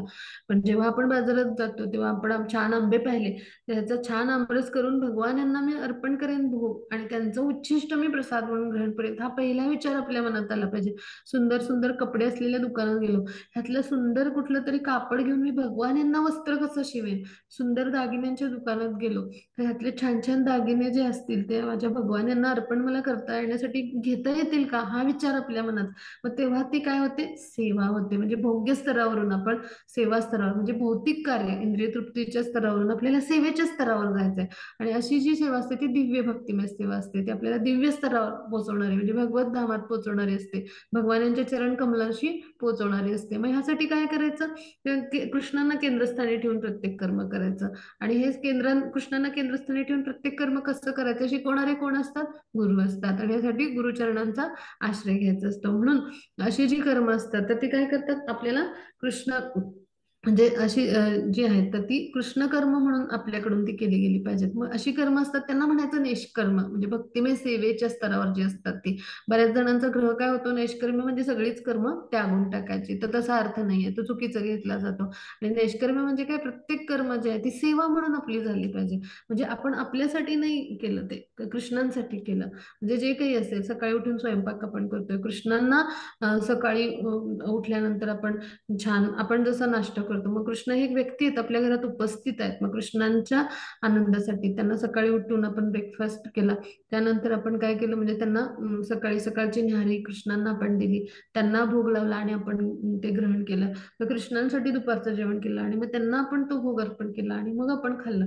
असं रोज आपला जो दिनक्रम आहे, मंदिरात कार्यक्रम असतो, आपण तर सगळे आला होता बेंगलोरला, आपण पाहिला असेल की नाही, भगवानांना 6 वेळा भोग लावला जातो. म्हणजे काय, की जे काही आहे ते कृष्णांना केंद्रस्थानी ठेवून केलं जातं. मग जेव्हा असं होतं, असं प्रत्येक कर्म, तेव्हा ते निष्कर्म बनतं, भक्तिमय सेवा बनते. आणि ह्या स्तरावर जेव्हा आपण कर्म करतो तेव्हा निश्चितच कृष्णांची आपल्यावर कृपा होते. मग अशा पद्धतीचं कर्म करायचा आपण प्रयत्न केला पाहिजे. आणि त्यावेळेला काय होईल, की आपण कृष्ण भक्तीमध्ये काय होऊ तर पुढे जाऊ, किंवा कृष्ण भक्तीमध्ये आपण प्रगतीपथावर जाऊ. आणि हाच काय आहे, भक्तियोगाचं आचरण आहे. म्हणजे हे सगळे कृती म्हणजे काय, तर हे भक्तियोगाचं आचरण असतो. आणि म्हणून आपण कुठल्याही वस्तूचा भोग घेण्याच्या वासनेविना कृष्ण भक्तीच्या कार्यामध्ये संलग्न झालं पाहिजे. बघा पहा, म्हणजे काय म्हटलंय, अन्याभिलाषिता शून्यम असं म्हटलंय पहा भक्ती रसामृत सिंधूमध्ये रूप गोस्वामी म्हणतात. म्हणजे सगळ्या आपल्या अभिलाषा शून्य केल्या पाहिजेत आणि भक्तीला जे अनुकूल आहे ते स्वीकारलं पाहिजे आणि जे प्रतिकूल आहे ते त्यागलं पाहिजे. सगळ्या प्रदूषणापासून आपण मुक्त होऊन आध्यात्मिक गुरूंच्या मार्गदर्शनानुसार आपली प्रत्येक कर्म भक्तिमय सेवा ठरलं पाहिजे. असं जेव्हा करू म्हणजे ते नैष्कर्म्य होतं, म्हणजे आपण नैष्कर्म्याच्या स्तरावर स्थित होतो पहा. आणि मग ती भक्तिमय प्रेममय सेवाच काय करते, आपल्याला भगवत धामामध्ये पोहोचण्यासाठी पात्र ठरते पहा, किंवा आपण भगवत धामी पोहोचण्यासाठी पात्र होतो. मग असे जे असतात शुद्ध भक्त, तर ते शुद्ध भक्त जे असतात तर ते जे आहेत तर ते भगवान जे आहेत तर त्यांच्या चरण कमलांची प्राप्ती करू शकतात पहा. आणि असे जे आहेत भगवान पुरुषोत्तम, त्यांच्या जे आहेत चरण कमलांचा आधार आपल्याला मिळावा अशी आपल्याला लालसा पाहिजे पहा. आणि तिथेपर्यंत आपल्याला पोहोचवणारे कोण असतात? तर गुरु असतात. आणि मग हे सगळं जाणलंय गजेंद्राने म्हणून तो काय म्हणतो, असे जे भगवान आहेत पुरुषोत्तम भगवान, की जे दिव्य आध्यात्मिक जगताचे स्वामी आहेत, त्यांना माझा नमस्कार असो. मग अशी आपली प्रार्थना असली पाहिजे. भगवत चरणी असे आपण प्रयत्न केले पाहिजेत. म्हणजे काय होईल की कृष्ण कृपा आपल्याला लाभेल. मग इथे आपण थांबूया. कुणाला काही शंका असते तर विचारूया, मग त्याची रेकॉर्डिंग स्टॉप करूया.